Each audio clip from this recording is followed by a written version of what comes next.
သာသနာတော်နှစ်2552ခုနှစ်ကောဇာတက္ကရာ1380ပြည့်နှစ်တပေါင်းလာပြီကျော်17ရက်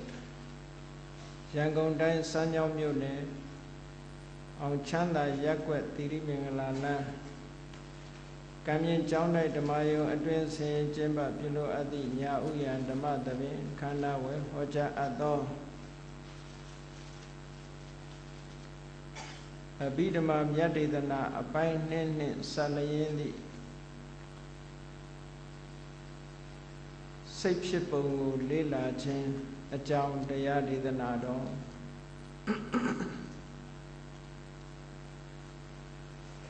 ဒီကနေ့ညဓမ္မသဘင်ခန္ဓာကိုရှင်ဘုန်းတော်သခင်ရှင်တော်မြတ်ဖရာ၏မဟာကရုဏာကုံအာယုမြုကတိကျူးဖွဲ့ဆိုအပ်သောဝန္ဒနာပဏာမအာတိတဂါထာကိုရွတ်ဆိုပူဇော်ခြင်းဖြင့်စတင်ကြရအောင်ယောကပကောတိဟိပိယပမေယံကာလံကရွန်တောတိတုကရာနိခေရံကတောလောကဟိတယနာထောနမောမဟာကာရုဏိကတတတ္တာယောနာထောဝိနိယမြတ်စွာတတ္တဝါဤ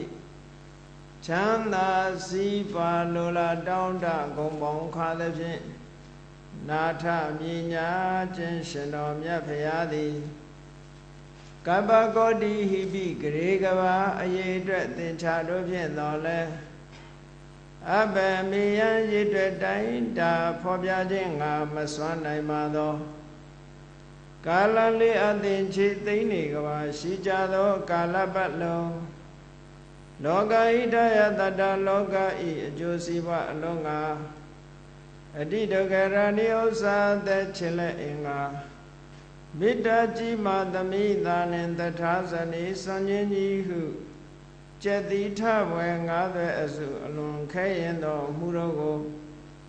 ကရွန်တော်ဖျားဖြစ်ရန်ဤတန်ကြိုးကိုအာထုတ်တော်မူရသည်ဖြစ်၍ခေရန်လက်ချေမျက်လုံးအသက်ဆုံးလည်းရဲ့နှလုံးစိတ်ဝံကိုရောဤပင်မခြင်းသို့ကတောဘဝတဏ္ဍချိန်ပါများစွာရောက်တော်မူခဲ့ရရှာလေပြီမဟာကရုဏီကတတတ္တဝါများယင်ဝေသားကဲ့သို့တနာချစ်ခင်မဟာကရုဏာအရှင်ဖြစ်တော်မူသောတသနာတသဝိနည်းများစွာတတ္တဝါဤချမ်းသာစီးပွားလိုလားတောင်းတဂုံပေါင်းခါသဖြင့်နာထမြညာထိုရှင်တော်မြတ်ဖရာအားနမောယုတိပြောင်းပြောမှန်ကိုလျော့၍ကရောယုကျူရှိခိုးခြင်းသည်အထုဘဝတုစင်စစ်မသွေဖြစ်ပါစေတည်း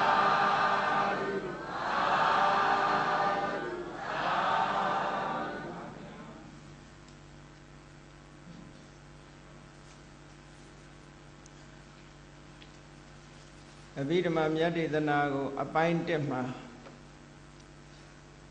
အဘိဓမ္မာထသင်္ဃဟကျမ်းနဲ့ပြောမယ်ဆိုလို့ရှိရင်ရုပ်ပိုင်းရယ်စိတ်ပိုင်းရယ်စေတသိက်ပိုင်းရယ်အပိုင်း3ပိုင်းအကျဉ်းချုပ်ပြီးတော့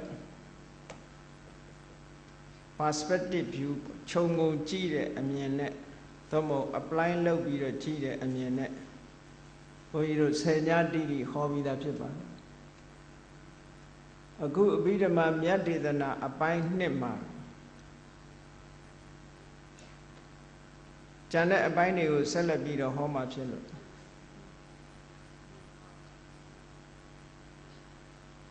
ဒီကနေ့ညပကိန်းပိုင်းမှာလာရှိတဲ့အကြောင်းအရာနောက်ပြီးဝီထီပိုင်းမှာလာရှိတဲ့အကြောင်းအရာနဲ့ဝီထီမုတ်ပိုင်းမှာလာရှိတဲ့အကြောင်းအရာတို့အဲ့ဒီအပိုင်း3ပိုင်းမှာလာရှိတဲ့အကြောင်းအရာများတစ်ခုနဲ့တစ်ခုဆက်ပြီးတော့သိတာယုံမြင်တာယုံသိလွယ်မြင်လွယ်အောင်ဆိုပြီးတော့ဟောကြားပြသမှာဖြစ်ပါတယ်အခုဟောတဲ့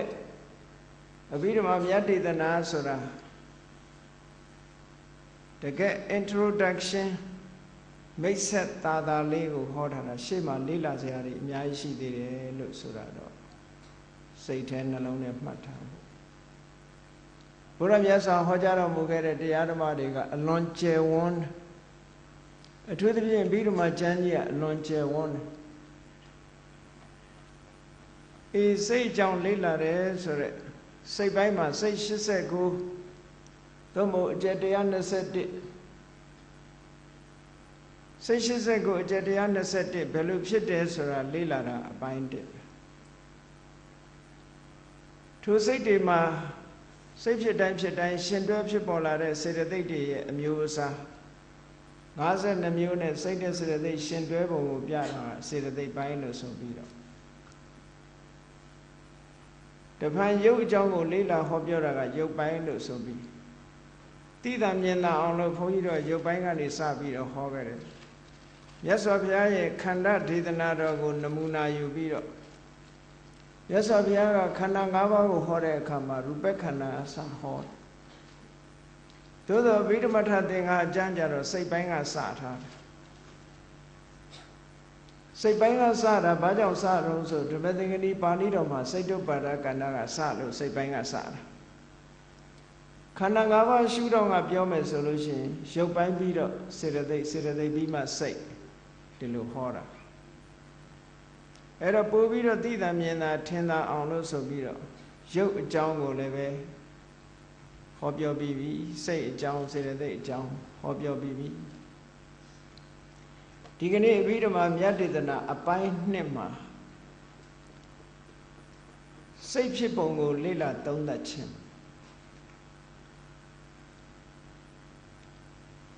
စိတ်89သိယုံနဲ့မဖြစ်သေးဘူးအဲ့ဒီစိတ်တွေကဘလို့ဖြစ်လာတာလဲကိုယ်ခန္ဓာကိုယ်ထဲမှာကိုယ်တဏ္ဍာမှာရှိနေတာလားရှိနေရင်ဘယ်နေရာမှာရှိနေတာလဲဆိုတဲ့အပလိုက်လုပ်ပြီးတော့ချိတတ်ဖို့ပေါ့ဒါကြောင့်မို့လို့စိတ်ရှိနေတယ်ရှိမနေဘူးဆိုတာကိုထင်ရှားအောင်တို့သုတ်တံပါဠိတော်တွေတို့ဝိသုဒ္ဓိမဲ့တို့အဘိဓမ္မာထသင်္ဃာကျမ်းတို့ဒါတွေကိုအခြေပြုပြီးဆင်ခြင်သုံးသပ်ကြည့်လို့ရှင်စိတ်ဖြစ်ပုံစိတ်ကဘလို့ဖြစ်လာတာလဲသိရှိနားလည်ဖို့လိုအပ်တယ်ပေါ့ဒါကြောင့်မို့ဒီကနေ့ညစိတ်ဖြစ်ပုံလေ့လာသုံးသပ်ခြင်းလူတိုင်းစိတ်အကြောင်းတော့ပြောတာပဲအဲ့တော့စိတ်လို့ပြောလိုက်လို့ရှင်စေတသိက်လည်းပါတယ်လို့ထည့်ပြီးမှတ်ထားကြဆိုင်ရာစေတသိက်တွေပါတယ်ပေါ့ပြောတဲ့အခါတော့ခေါင်းတည်ပြီးတော့စိတ်လို့ပဲပြောလိုက်တော့အဲ့တော့စိတ်ဆိုလို့ရှိရင်ဥပမာပဲစက္ခုဝိညာဉ်စိတ်အကြောင်းကိုပြောပြီးဆိုလို့ရှိရင်စက္ခုဝိညာဉ်စိတ်နဲ့ထာဝရရှင်တွဲနေတဲ့သဗ္ဗစိတ်တသာဒရဏစေတသိက်9ခုအလုံး10ခုပြောတယ်လို့ဒီလိုမှတ်အေးလောဘမှုစိတ်လို့ပြောလိုက်တာနဲ့တပြိုင်နက်လောဘမှုစိတ်10ခုတည်းကတစ်ခုနဲ့ဆရာရှင်တွဲပြီးတော့လာတဲ့စေတသိက်တွေရည်ညွှန်းပြီးတော့ပြောတယ်လို့ဒီလိုပဲမှတ်ရသော်ဘုရားကလည်းစိတ်ကိုပဲရည်ညွှန်းပြီးတော့ဟောလို့ရှိပါတယ်ဒါကြောင့်မို့စိတ်လို့ဆိုလိုက်ကြတဲ့ကစိတ်စေတသိက်2ခုအဘိဓမ္မာသင်တဲ့ပုဂ္ဂိုလ်တွေကဒီလိုနားလည်ထားပေါ့အရာထဲမှာပြောနေတာလဲစိတ်ပဲပြောတာပဲစေတသိက်အကြောင်းဘယ်သူမှမပြောကြဘူးအဘိဓမ္မာသင်တဲ့လူတွေသာပြောတာငါစိတ်ကဘယ်လိုနေတယ်သူစိတ်ကဘယ်လိုနေတယ်စိတ်ကောင်းတယ်စိတ်မကောင်းဘူးစိတ်ဆိုးတယ်စိတ်မဆိုးဘူးစသဖြင့်စိတ်အကြောင်းပြောစိတ်ဆိုတာစေတသိက်တွေနဲ့ရှင်တွဲပြီးတော့ဖြစ်နေတဲ့သဘောတရားမျှတာဖြစ်တယ်အဲ့တော့စိတ်လို့ပြောလိုက်ရင်စေတသိက်ကိုနားလည်ရမယ်အဲ့တော့ဒီကနေ့စိတ်ဖြစ်ပုံကိုလေ့လာသုံးသပ်ခြင်းစိတ်တွေဟာအစပထမစဉ်းစားကြည့်ဖို့ရစိတ်ဟာအရှိတရားလားအဖြစ်တရားလားဒါကိုအရင်ကြည့်ရအရှိတရားဆိုတာသူကသူရှိတယ်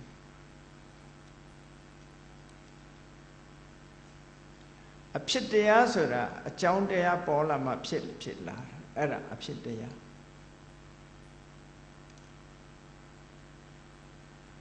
မြတ်စွာဘုရားသခင်ကိုယ်တော်မြတ်က အဋ္ဌိဘိက္ခဝေအဇာတံဖြစ်ချင်းသဘောမရှိတဲ့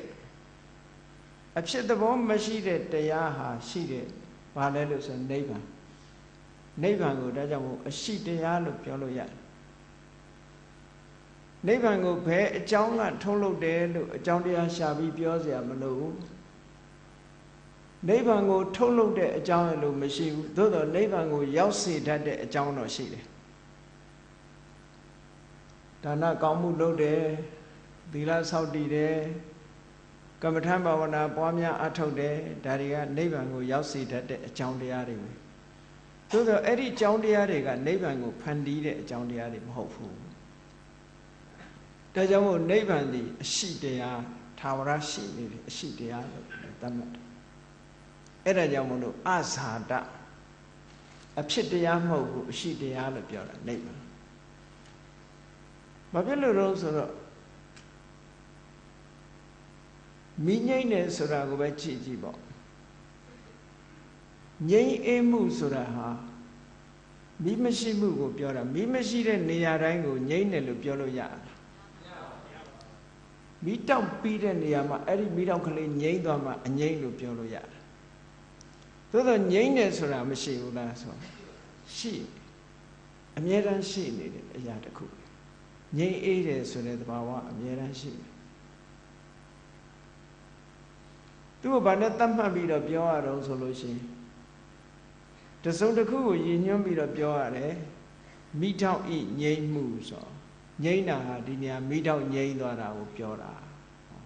ကိလေသာရဲ့ငြိမ့်မှုဆိုကိလေသာငြိမ့်သွားတာကိုပြောတာ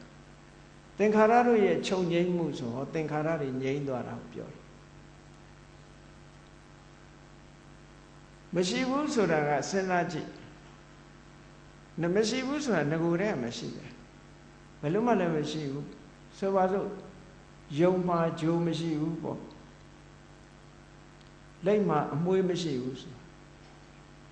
လောကမှာမရှိဘူးလို့သတ်မှတ်ထားတဲ့အရာရှိကိုမရှိတဲ့အရာကိုပြောတာအဲ့ဒီလိုနိဗ္ဗာန်ဆိုတာမရှိတဲ့အရာမဟုတ်ဘူးရှိနေတဲ့အရာသို့မဟုတ်အဖြစ်တရားမဟုတ်ဘူးတဲ့အရှိတရားလို့ဒီလိုပြောနိဗ္ဗာန်ကထာဝရရှိနေတဲ့အရှိတရားလို့ဒီလိုဆိုလို့သို့တော့ထာဝရရှိနေတဲ့အရှိတရားကိုအဖြစ်တရားနဲ့သတ်မှတ်ပြီးတော့ပြောကြရတယ်ဥပမာမဲ့ဒုက္ခဆိုတာဖြစ်ပေါ်လာတဲ့ဒုက္ခတရား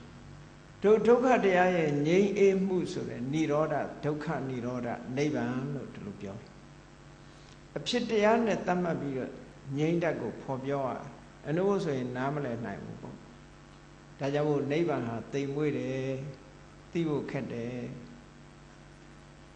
နိဗ္ဗာန်အကြောင်းကိုပြောပြီးတော့ညင်းเสียခုံเสียမလိုပါဘူးတချို့ကနိဗ္ဗာန်အကြောင်းပြောပြီးတော့ညင်းခုံကိုမမရောက်ဘူးပဲနဲ့ဗာပြစ်လို့ညင်းနေမလဲနော်ညင်းเสียမလိုမြတ်စွာဘုရားဓမ္မစကြာမှာဟောထားတာပဲနိဗ္ဗာန်ဆိုတာဘာလဲဒုက္ခនិရောဓဒုက္ခဆိုတာဘာလဲယုတ်တိနံတွေကိုခေါ်တာပဲအဲ့တော့ရှင်းနေတာပဲဒုက္ခချုပ်ငြိမ်းသွားတာနိဗ္ဗာန်ဘာဖြစ်လို့ချုပ်ငြိမ်းသွားတာတော့အကြောင်းပြတ်သွားလို့ချုပ်ငြိမ်းဆိုပါစို့ဖျောင်းနိုင်လေးတစ်တိုင်းမှာဖျောင်းနိုင်လေးတစ်တိုင်းထွန်းထားတယ်ဖျောင်းစီလည်းကုံသွားတယ်မိစာလေးလည်းကုံသွားတယ်မိတော့ကလေးရှိသေးလားဖျောင်းနိုင်မှာတေချာကြည့်ဖျောင်းနိုင်လေးထွန်းပြီးကြည့်မိတော့ကလေးအဲ့ဒီမိတော့ကလေးကဘသူပေါ်မှာမှီးနေတယ်လဲဆိုရင်မိစာကလေးနဲ့ဖျောင်းစီကိုမှီးနေတယ်ဖျောင်းစီကုံသွားပြီမိစာမရှိတော့ဘူးဆိုအဲ့ဒီမိတော့လေးရှိနိုင်သေးရဲ့လားမရတည်နိုင်တော့မရတည်နိုင်ဘူးဒါဘာပြောတာတော့ဆိုအကြောင်းရက်သွားလို့ရှိရင်ခုနကမိတော့လေးကိုထောက်ပံ့ထားတဲ့အကြောင်းတရားနှစ်ခုရှိနေတယ်လူမသိတဲ့အကြောင်းတရားတစ်ခုရှိသေးတယ်လေပေါ့နော်အဲ့ဒီဖျောင်းနိုင်မိလေးမိစာတို့လည်းရှိတယ်စီလည်းရှိတယ်အဲ့ဒါကိုလေလုံထဲမှာထက်လိုက်မယ်တခုနဲ့အုပ်လိုက်မယ်လေလုံအောင်လုပ်လိုက်ရင်လည်းငြိမ့်သွားမှာပဲလေအဲ့တော့အဲ့ဒီအကြောင်းတော့အသာထားလိုက်အောင်အကြောင်းတွေရှိတယ်လို့ဆိုတာမှတ်တာအကြောင်းတွေရှိနေသေးတဲ့များကာလပတ်လုံးဟောဒီမိတော့ကလေးကဆက်ပြီးရှိနေအောင်ပဲ အကြောင်းမရှိတော့လို့ချုပ်သွားပြီပျောက်သွားပြီဆိုတဲ့အဲ့ဒီမီးတောက်လေးဟာနောက်ဘယ်ခါမှပြန်မလာတဲ့ခြုံငိမ့်မှုဘက်ကိုရောက်သွားတယ်အဲ့ဒါလေးလိုပဲဒုက္ခဆိုတာမီးတောက်ကလေးနဲ့တူတယ်မီးတောက်ကလေးနဲ့တူတဲ့ဒုက္ခဆိုတာဘယ်သူကိုရည်ညွှန်းတာတော့ဒီစကားလုံးကအရက်ထဲမှာပြောတဲ့ဩစားစရာမရှိဒုက္ခဒုက္ခနေမကောင်းတဲ့ဒုက္ခဒုက္ခအဲ့ဒီဒုက္ခကိုပြောတာမဟုတ်ဘူးဒုဆိုတာအာမကိုလောက်ပြီးတော့ခြေနှက်စရာမကောင်းလို့ဆက်ဆုပ်ရွံရှာဝယ်ကောင်းတယ်ဆိုတဲ့အဓိပ္ပာယ်ခဆိုတာကိုထင်တဲ့အတိုင်းဘာမှမဟုတ်ဘူးအဲ့ဒီအဓိပ္ပာယ်နှစ်ခုနဲ့ရည်ညွှန်းပြီးတော့ပြောတာဒုက္ခဒုဆိုတာကုက္စိတဝိသုဒ္ဓိမေမှာဒီတိုင်းပဲဖွင့်ဆိုထားတယ်ဒုဆိုတာကုက္စိတကုက္စိတဆိုတာခြေနှက်စရာမကောင်းဘူးယွန်စရာကောင်းတယ်ခဆိုတာထင်တဲ့အတိုင်းဘာမှရှိတဲ့အရာမဟုတ်ဘူးအဲ့ဒီနှစ်ခုပေါင်းစပ်ထားတာအဲ့ဒီတော့ဒီဒုက္ခဆိုတဲ့စကားလုံးလေးကဘယ်သူကိုရည်ညွှန်းတာတုံးဆိုဘုန်းကြီးတို့တည်းရဲ့တဏ္ဍာမှာဖြစ်နေတဲ့ယုတ်နဲ့နံဒီနှစ်ခုရည်ညွှန်းတာအဲ့ဒီယုတ်နဲ့နံဆိုတဲ့ဒီနှစ်ခုဒီမိတောက်ကလေးနဲ့အလားတရာတူနေတယ်အဲ့ဒီမိတောက်ကလေးကိုဖျောင်းစီနဲ့မိစာကနေပြီးတော့အားပေးနေတယ်လို့ဒီဒုက္ခလေးကဘယ်ပေါ်မှာတီးနေတုံးဆိုဆရာအကြောင်းတရားတွေပေါ်မှာတီးနေတယ်အဲ့ဒီအကြောင်းတရားကုံဆုံးသွားတာနဲ့တပြိုင်တည်းမိတောက်ကလေးကယက်တီခွင့်မရှိတော့ဘူးပြောမယ်ဆိုရင်နိဗ္ဗာန်ရဲ့သဘောဟာအဲ့ဒါမျိုးကိုရည်ညွှန်းပြီးပြောတာနော်ဘဝကိုတွေ့တာတဲ့ပုဂ္ဂိုလ်တွေကတော့ကြမ်းဖန်ပြီးတော့နိဗ္ဗာန်ပျော်စရာကောင်းတဲ့ဒေသလို့ဘဝတဏ္ဍာဆိုဘဝဆိုတာဆက်လက်ဖြစ်ပေါ်နေတာကိုကျင့်납နေတယ်ဘဝတဏ္ဍာလူတွေမှာဘလောက်ဒုက္ခရောက်နေဘဝကိုတွေ့တာတဲ့တဏ္ဍာဆက်လက်ရှိနေကြတာဖြစ်ချင်းနေတာပဲမဖြစ်ရဘူးဆိုရင်ကြောက်သွားမှာပဲကြည့်နေအေးနိဗ္ဗာန်ကျရင်ဘာမှမဖြစ်တော့ဘူးဆိုကြောက်သွားမှာဘာဖြစ်လို့တော့ဆိုဖြစ်ချင်းနေလို့ဖြစ်ရတဲ့ဒုက္ခကိုမြင်ပြီးဖြစ်ရတာကိုဒုက္ခလို့မြင်ပြီးမကောင်းမှုလို့မြင်လာပြီးဆိုတဲ့ပုဂ္ဂိုလ်တရားမှာဖြစ်ချင်မအောင်မလားမဖြစ်ချင်တော့ဘူးအဲ့တော့သင်္ခါရဆိုတဲ့ဒုက္ခလို့ခေါ်ရတဲ့ယုတ်တည်နံတွေလုံးဝခြုံငိမ့်သွားတာကိုဒါနိဗ္ဗာန်လို့ခေါ်တယ်အဲ့ဒီနိဗ္ဗာန်ဟာအရှိတရားလို့ဒီလိုပြောတယ်ဘာဖြစ်လို့သွားလို့ဆိုခြုံငိမ့်မှုဆိုတဲ့သဘာဝလေးရှိနေတယ်ဒါကိုပြောတာနော်ချုပ်ငိမ့်မှုဆိုတဲ့သဘာဝလေးကလောကမှာရှိမြဲရှိနေတယ်အမြဲထာဝရရှိနေတယ်ခုနကလှုပ်လိုက်လို့ဖြစ်သွားတဲ့အရာမဟုတ်ဘူးတစုံတစ်ခုကလှုပ်ပေးလိုက်လို့ဖြစ်သွားတဲ့အရာတစ်ခုမဟုတ်ဘူးချုပ်ငိမ့်မှုဆိုတာထာဝရရှိနေတဲ့အရာတစ်ခုအဲ့ဒါနိဗ္ဗာန်သဘောကိုတွေးတောဆင်ခြင်ပြီးတော့ကြည့်ဖို့ပေါ့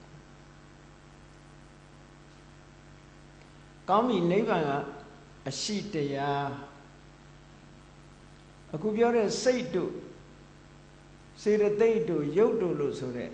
ဒီရုပ်နဲ့နာမ်ကအဖြစ်တရားလို့ဒီလိုပြောဘာဖြစ်လို့ဖြစ်တရားလို့ပြောတာတော့ဆိုကြည်ခုနကဖျောင်းတိုင်မီးလေးကိုဘသူကမွေးဖွားပေးလိုက်လဲဆိုရင်အကြမ်းမြင်ပြောမယ်ဆိုရင်မိจิตဖူးကနေပြီးတော့မွေးဖွားပေးလိုက်တယ်အဲ့ဒါလည်းအကြောင်းပဲမိจิตဖူးလေးသို့မဟုတ်gas မီးချစ်ကနေပြီးတော့ချက်လိုက်တဲ့အခါမီးတောက်ကလေးမရှိဘူးလားအဲ့ဒီမီးတောက်လေးကိုဖျောင်းနိုင်မှာရှိတဲ့မီးစာလေးကိုကူးပေးလိုက်တယ်အဲ့တော့ gas မီးချစ်မှာရှိနေတော့ကမီးတောက်ကလေးကလည်းပဲ gas ဆိုတာရဲ့ခုနက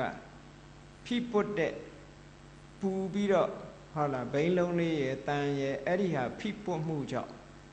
အပူဓာတ်ဖြစ်လာတာရဲ့လူတယောက်ရဲ့ဖိအားရဲ့အဲ့ဒီအကြောင်းသုံးခုပေါင်းစုံလိုက်တဲ့အခါကျတော့မိတောက်ကလေးပေါ်လာတာသူလည်းသူ့အကြောင်းလည်းသူပဲအဲ့ဒီမိတောက်ကလေးကို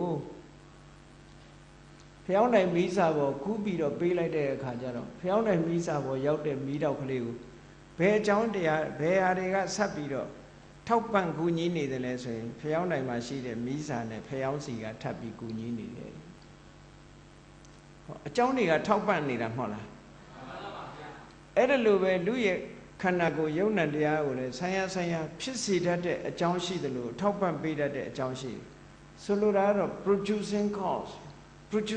ဆိုထုတ်လုပ်တဲ့အကြောင်းဆိုတာအမျိုးမျိုးရှိတယ်ဇနကဆိုတာဖြစ်စေတတ်တဲ့အကြောင်းအဲ့ဒါကို producing cause လို့ခေါ်တယ်ဖြစ်စေတဲ့အကြောင်းထုတ်လုပ်တဲ့အကြောင်းနောက်ဖျောင်းဆိုင်တို့မိစာတို့ကဒီမိတော့ကလေးကိုမွေးဖွားပေးတာဟုတ်ကဲ့လားမဟုတ်ဘူးเนาะဆက်လက်ရှင်သန်နေအောင်ထောက်ပံ့ပေးတာသာဖြစ်သောကြောင့်သူတို့ကြတော့ supporting cause ဥပဋ္ဌမကလို့ခေါ်တယ်ထောက်ပံ့ထားတဲ့အကြောင်းလေကလေးရှိနေတာအောက်ဆီဂျင်ပေါ့လေပြောမယ်ဆိုရင်အဲ့ဒါလေးရှိနေတာက supporting cause ပဲအဲ့တော့ producing cause ကထုတ်လုပ်ထားတဲ့အရာကို supporting cause ကထိန်းပေးထားအဲ့ဒီ cause တွေမရှိတော့ဘူးဆိုတာနဲ့တပြိုင်နက်ဒီမိတော့လေးရဲ့ရှင်သန်မှုကရပ်ဆိုင်မသွားဘူးလားရပ်ဆိုင်သွားတယ်လူဘဝလူခန္ဓာလည်းဒီတိုင်းပဲမှတ်ပြီ producing cause ရှိတယ် supporting cause ရှိတယ်အဲ့ဒီ cause နှစ်ခုထိမ့်သိမ်းဆောက်ရှောက်ထားတဲ့အချိန်လေးမှာရှိနေတယ်မြတ်စွာဘုရားကသဗ္ဗေသင်္ခါရလို့ဆိုတာဒီဟာကိုရည်ညွှန်းပြောတယ်တန်ဆိုတာအကြောင်းတရားတွေကစုပေါင်းပြီးတော့ခါရလှုပ်ဆောင်ဖန်တီးထားတာလို့ပြောတာကြည့်လေတခုတည်းမဟုတ်အကြောင်းတွေကစုပေါင်းပြီးတော့လှုပ်ဆောင်ထားတာ united condition united cause တွေကနေပြီးတော့သူတို့ရဲ့အားစွမ်းအားတွေကိုတညီတဲ့အသုံးပြုပြီးတော့ဖန်တီးထားလိုက်လို့ရပ်တည်နိုင်အဲ့ဒါကြောင့်ပဋ္ဌာန်းမှာဆိုရင်24 conditions ဆို24ပစ္စည်းဘုရားဟောတာတခုနဲ့တခုဆက်သွဲပြီးတော့ဒီလိုရပ်တည်နေတယ်ဒါသင်္ခါရပြောအဲ့တော့တေချာစဉ်းစားကြည့်မယ်ဆိုရင်ဘလောက်ကြောက်စရာကောင်းလို့ဆိုရင်အကြောင်းပေါ်မှာမိတီးနေတဲ့အရာတစ်ခုဟာပျက်စီးလွယ်ဖို့ကသိသေးချာတယ်အကြောင်းပေါ်မှာအားကိုးနေရတယ်အကြောင်းပြတ်သွားတာနဲ့တပြိုင်နက်ပါသွားပြီဒါဖြစ်ပြီအကြောင်းပြတ်သွားတာနဲ့တပြိုင်နက်ပါသွားပြီမိစာကုံသွားမယ်စီကုံသွားမယ်ဆိုရင်မိတော့ကလေးကယက်တိနိုင်မှာမလားယက်တိနိုင်တော့ဘူးအကြောင်းတွေကုံသွားတာအဲ့ဒီသဘောကိုဆင်ញင်စဉ်းစားကြည့်လို့ရှိရင်ကိုယ့်ရဲ့ဘဝလေးကိုဆင်ញင်လို့ရတာပေါ့ကြည့်လေလူတွေဟာနေစဉ်နဲ့အမျှရုပ်ခန္ဓာကိုယ်ကြီးအတွက်ဘာတွေလုပ်နေကြရတော့ဆိုရင်နေစဉ်နဲ့အမျှဥတုနဲ့အာဟာရလို့ဆိုတာပြတ်တဲ့ဥတုမှာနေကြရတယ်အာဟာရနဲ့ဖြစ်တင်းပေးနေကြရတယ်အခြေခံအကြောင်းတရားကတော့ကံပေါ့ကံကနေပြီးတော့ထုတ်လုပ်ပေးလိုက်တဲ့ဘဝလေးတစ်ခုမှာဥတုတွေအာဟာရတွေစိတ်တွေကဒါတွေကထောက်ပံ့ကူညီပေးထားလို့အခုလိုယက်တည်နေကြတာအဲ့ဒီအကြောင်းတရားတွေကိုကြည့်လိုက်လို့ရှိရင်သူတို့ကလည်းမြဲလားဆိုမမြဲဘူးသူတို့မှမမြဲပဲနဲ့သူတို့ထောက်ပံ့ထားတဲ့အရာဘယ်လိုလုပ်မြဲလို့ရဟောမြတ်စွာဘုရားကရှင်းရှင်းလေးတန်ရုပ်ပါဠိတော်မှာဆိုအနိစ္စတံဘူတံအနိစ္စတံဘူတံမမြဲတဲ့အကြောင်းတရားကထုတ်လုပ်လိုက်တဲ့အကျိုးတရားဟာကုတောနိစ္စံဘဝိတ္တိဘယ်လိုလုပ်မြဲနိုင်မှာတော့တဲ့အရာပြောနည်းပြောထားတာနော်အနိစ္စတံဘူတံကုတောနိစ္စံဘဝိတ္တိမမြဲတဲ့အရာကထုတ်လုပ်ထားတဲ့အရာလေးတစ်ခုဟာဘယ်လိုလုပ်မြဲမှာလဲမမြဲတဲ့သဘောကိုစဉ်းစားလို့ရအဲ့တော့မမြဲတဲ့အရာတွေကထုတ်လုပ်ထားတယ်ဆိုတော့ဘုန်းကြီးတို့စိတ်အကြောင်းကိုကြည့်ကြရအောင်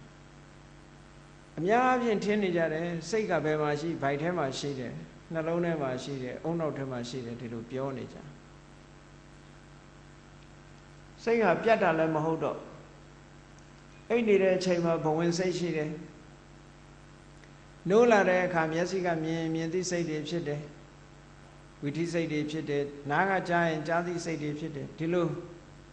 လူတွေရဲ့စိတ်နဲ့ကိုယ်နဲ့ဟာမကင်းမကွာအမြဲတမ်းဖြစ်နေတာဆိုတော့စိတ်ဟာအမြဲတမ်းရှိနေတယ်လို့ ဒီလိုထင်အောင်ထင်မှားဖြစ်ဖို့ဆို illusion လို့ခေါ်တာ illusion ဖြစ်လာထင်အောင်ထင်မှားတွေဖြစ်လာဒါကြောင့်မို့စိတ်ဟာထာဝရရှိနေတဲ့အရှိတရားမဟုတ်ဘူးတဲ့အကြောင်းကြောင့်ဖြစ်ပေါ်လာတဲ့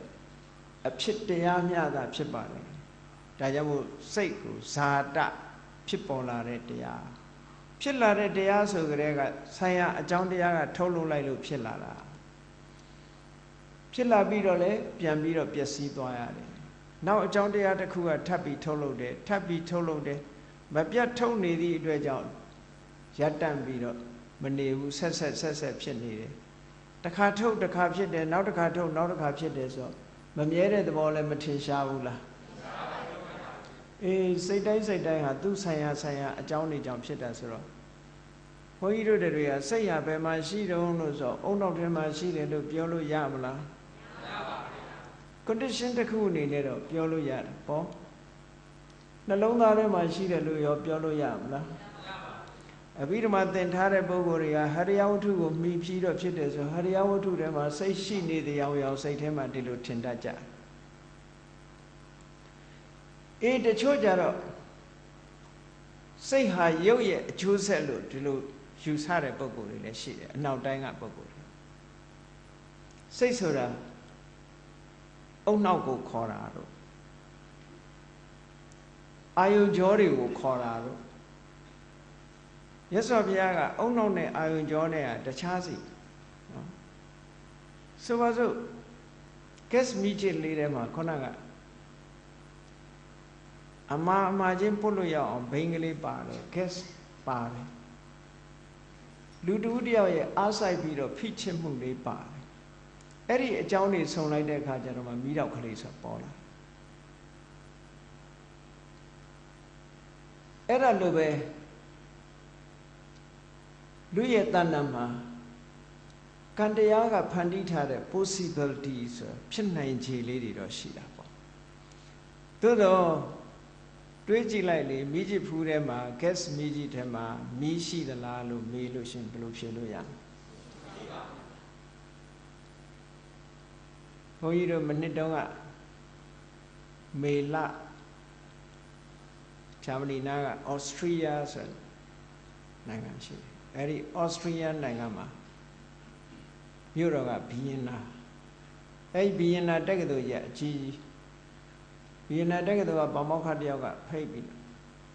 စိတ်အကြောင်းဟောပေးပါဆိုလို့2ရက်သွားဟောပြီးတော့မေကုန်းနေမေးအဲ့ဒီမှာ psychology နဲ့ပတ်သက်တဲ့ဗမောက္ခတယောက်နဲ့ပတ်သက်ပြီးဘုန်းကြီးမေးလိုက်တယ်စိတ်ဟာသူရဲ့တဏ္ဍာမှာရှိနေသလားလို့ဆိုသူကရှိနေတယ်ဘယ်မှာရှိအောင်အုံနောက်ထဲမှာရှိနေတယ်အဲ့ဒါလို့ဖြေတယ်အုံနောက်ထဲမှာရှိတယ်လို့ဖြေတယ်သူတို့ကအုံနောက်ကိုပဲစိတ်လို့ယူတာရှိတယ်ကိုအဲ့လိုဖြေတော့ဘုန်းကြီးမေးလိုက်တယ်အဲ့လိုဆိုလို့ရှိရင်လို့ဂီတာထဲမှာအတန်ရှိနေသလားလို့ပီယာနိုထဲမှာအတန်ရှိလားဆိုမရှိဘူးဒါဖြင့်အဲ့ဒီအတန်ဘယ်ရသွားတာတော့ဆိုတိခတ်တဲ့ပုဂ္ဂိုလ်နဲ့ခုနကဆိုင်ရာအကြောင်းတွေစုံလို့ပေါ်တယ်ကဲစမီးချစ်ထဲမှာမီးရှိလားမရှိဘူးအဲ့ဒီမရှိသလိုလူရဲ့အုံနောက်ထဲမှာလည်းစိတ်ရှိနေတာမဟုတ်ဘူးနှလုံးသားထဲမှာလည်းစိတ်ရှိနေတာမဟုတ်ဘူးဆိုင်ရာအကြောင်းတရားတွေကြောင့်သာဖြစ်ပေါ်လာတယ်လို့ဘုရားဘာသာတရားတော်အရာဒီလိုနားလည်ရပါတယ်လို့ထပ်ပြီးတော့ရှင်းပြတယ်သူတို့စဉ်းစားသွားတယ်သူတို့တစ်သလုံးလက်ခံလာတာကအုံနောက်ကိုပဲစိတ်လို့ခေါ်လာတာအာယုံကနေပြီးတော့အုံနောက်ဒီပေါ့မျက်စိအမြင်အာယုံကနေပြီးတော့ဝင်လာတယ်ကနေပြီးအစဉ်စဉ်သတင်းပို့ပြီးတော့လှုပ်ရှားသွားတယ်စိတ်ဖြစ်ပေါ်လာတယ်လို့ဒီလိုယူဆထားတာဆိုတော့သူတို့အတွေးခေါ်နေကပြောင်းဖို့ရရုပ်တရက်အမတန်မှခက်ခဲတယ်အဲ့တော့ဗုဒ္ဓတရားတော်အရာကဒီအာယုံကြောတွေပါလေဆို possibility စိတ်ဖြစ်ပေါ်စေနိုင်တဲ့နေရာဌာနမျိုးသာဖြစ်တယ်စိတ်မဟုတ်ဘူးသူကရုပ်တရားများသာဖြစ်တယ် စိတ်ဆိုတာယုတ်တရားကိုအမိပြုပြီးတော့ဖြစ်လာတဲ့သဘာဝတရားတစ်ခုပဲယုတ်ကိုလည်းစိတ်ခေါ်တာမဟုတ်ဘူးသူတို့ကယုတ်ကိုတချို့ကစိတ်လို့ယူဆတယ်စိတ်ဆိုတာမရှိဘူးရုပ်ရဲ့လှုပ်ရှားမှုသာဖြစ်တယ်လို့ဒီလိုဆိုတဲ့ပုံကိုယ်တွေကဆိုတယ်အေးထားတော့ဘုန်းကြီးတို့အဘိဓမ္မာကျမ်းအရာဆိုလို့ရှိရင်စိတ်ဆိုတာဟာအရှိတရားမဟုတ်ဘူးအဖြစ်တရားလို့ပြောလို့ရတယ်အရှိတရားဆိုတာနိဗ္ဗာန်အဖြစ်တရားဆိုတာအကြောင်းကိုမျှော်ငဲ့နေရတယ်အကြောင်းစုံစည်းမှဖြစ်တယ်ဒါကြောင့်မို့လို့စိတ်ဟာအဖြစ်တရားအဖြစ်တရားဖြစ်လို့ရသော်ဘုရားကဓမ္မသင်္ကတိပါဠိတော်မှာဥပ္ပန္နံဟောတိဆိုပြီးတော့အကြောင်းတရားတွေနဲ့အကျိုးတရားတွေနဲ့ဒီလိုဟောတော်ဥပ္ပစ္စတိနဲ့ဟောတော်ဖြစ်တယ်လို့ပဲဟောရှိတယ်လို့မဟောဘူးเนาะ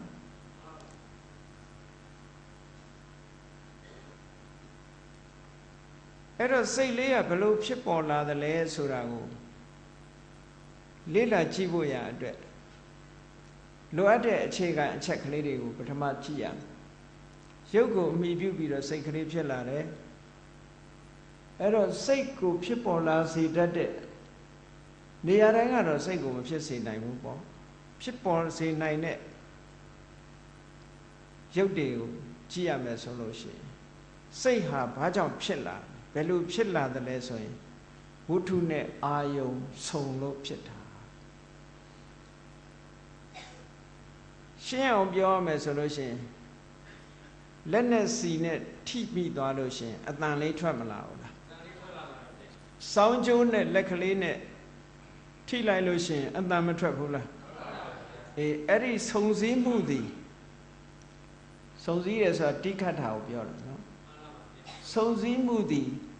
အတန်ထွက်ပေါ်ခြင်းအကြောင်းဖြစ်တယ်လို့ပဲလူခန္ဓာကိုယ်မှာရှိတဲ့ရုပ်တရားတွေနဲ့သို့မဟုတ်နံတရားနဲ့ပြင်ပဗဟိတကအာယုန်တွေနဲ့စုံစည်းမှုဟာစိတ်ဖြစ်ပေါ်ဖို့ရအကြောင်းတစ်ခုပဲလို့ဒီလိုပြောစာလို့ပြောရင်ဝတ္ထုအာယုန်ဝတ္ထုဆိုတာစိတ်ရဲ့ဖြစ်ရာတည်ရာတည်တယ်ဆိုတာအကြာကြီးတည်နေတာမဟုတ်ဘူးစိတ်ရဲ့ဖြစ်ရာမှီရာလို့ဒီလိုပြောဥပမာမဲ့အတန်လေးဟာစောင်းတန်လေးဆိုရင်စောင်းတန်လေးကဘယ်ကိုမှီးနေတယ်ဆိုရင်စောင်းကျိုးနဲ့စောင်းအိုးကိုမှီးနေတယ်စောင်းကျိုးနဲ့စောင်းအိုးသည်စောင်းတန်ရဲ့မှီရာဖြစ်တယ်လူလက်ကစောင်းတန်ရဲ့မှီရာဟုတ်ကလားလက်ကထွက်တဲ့အတန်မဟုတ်ဘူးเนาะလက်ကထွက်တဲ့အတန်မဟုတ်ဘူးစောင်းကျိုးနဲ့စောင်းအိုးကနေထွက်လာတဲ့အတန်ဒါကြောင့်မို့လို့ဒီအတန်လေးဟာစောင်းကျိုးစောင်းအိုးကိုမှီးတယ်လက်ပေါ်မှာမှီတာမဟုတ်ဘူးထို့တူပဲမျက်စိနှလုံးဖွင့်ပြီးတော့ကြည့်လိုက်လို့အမြင်အာယုံလေးဒီမျက်စိနဲ့လာပြီးတော့ထိလိုက်တယ် impingement အာယုံနဲ့ဝတ္ထုနဲ့ထိလိုက်တယ်တာမန်ကြည့်ရင်တော့ဒီထိခိုက်မှုလေးဟာဘာမှတာမန်ပုဂ္ဂိုလ်ကြီးကြားနိုင်လောက်တဲ့အနေအထားမရှိဘူးတို့ရဲ့သူ့စွမ်းအားကစိတ်တစ်ခုဖြစ်ပေါ်စေလောက်အောင်ပြင်းထန်တယ်စိတ်တစ်ခုဖြစ်ပေါ်လာစေနိုင်တယ်မျက်စိနဲ့အဆင်းအာယုံလေးကထိခိုက်မှုလေးပဲအဲ့ဒါလေးကဆုံလိုက်တာဟာထိလိုက်တာပဲเนาะလူတွေကတော့ထိလိုက်တယ်လို့မသိလိုက်ဘူးပေါ့ဥပမာမဲ့အတန်လေးကနားနဲ့ထိလိုက်တယ်အနံ့လေးနဲ့နှာခေါင်းနဲ့ထိလိုက်တယ်အရသာနဲ့ဒါတွေကြတော့ထိမှန်းသိတာတယ်ပေါ့နှာခေါင်းနဲ့အနံ့နဲ့ထိတာသိတာတယ်အရသာနဲ့ရှာနဲ့ထိတာလည်းသိတာတယ်ခန္ဓာကိုယ်နဲ့ဒီဖုဒ္ဓဘာယုံနဲ့ထိတာလည်းသိတာတယ်မျက်စိကနေပြီးတော့ရူပါယုံကနေမျက်စိကိုအဆင်းအာယုံတွေကမျက်စိကိုလာထိတာကြတော့သိမသိတာသို့တော့အဲ့ဒီထိခိုက်မှုရဲ့စွမ်းအားဟာဘလောက်ပြင်းတယ်လို့ဆိုလို့ရှိရင်စိတ်တစ်ခုမွေးဖွားစိတ်တယ်သူရဲ့ထိခိုက်မှုလေးဒါကြောင့်မို့သုတ်တံပါဠိတော်တွေမှာမြတ်စွာဘုရားကသက္ခုံစပဋိစ္စရူပေစဥပ္ပစ္စတိသက္ခုဝိညာဏသက္ခုပတ္တရယုံနဲ့အဆင်းအာယုံဒီနှစ်ခုကိုမှီပြီးတော့သက္ခုဝိညာဉ်စိတ်လေးကဖြစ်ရပါတယ်လို့ဒီလိုဟောတာနော်အဲ့တော့ဒီသက္ခုဝိညာဉ်လို့ဆိုတဲ့မြင်သိစိတ်ကလေးဟာ မျက်စိထဲမှာလည်းရှိတာမဟုတ်ဘူးထိုစက္ခုပတာရယုတ်မျက်စိကိုလာပြီးတော့ထိတဲ့ရူပယုံထဲမှာလည်းရှိနေတာမဟုတ်ဘူးသူတို့နှစ်ခုကြားမှာလည်းရှိနေတာမဟုတ်ဘူးဘယ်မှာမှရှိနေတာမဟုတ်ဘူးဒါကြောင့်မို့အရှိတရားမဟုတ်ဘူးလို့ပြောတယ်ဒီတဲ့ပိုရှင်းအောင်လို့စဉ်းစားကြည့်ပေါ့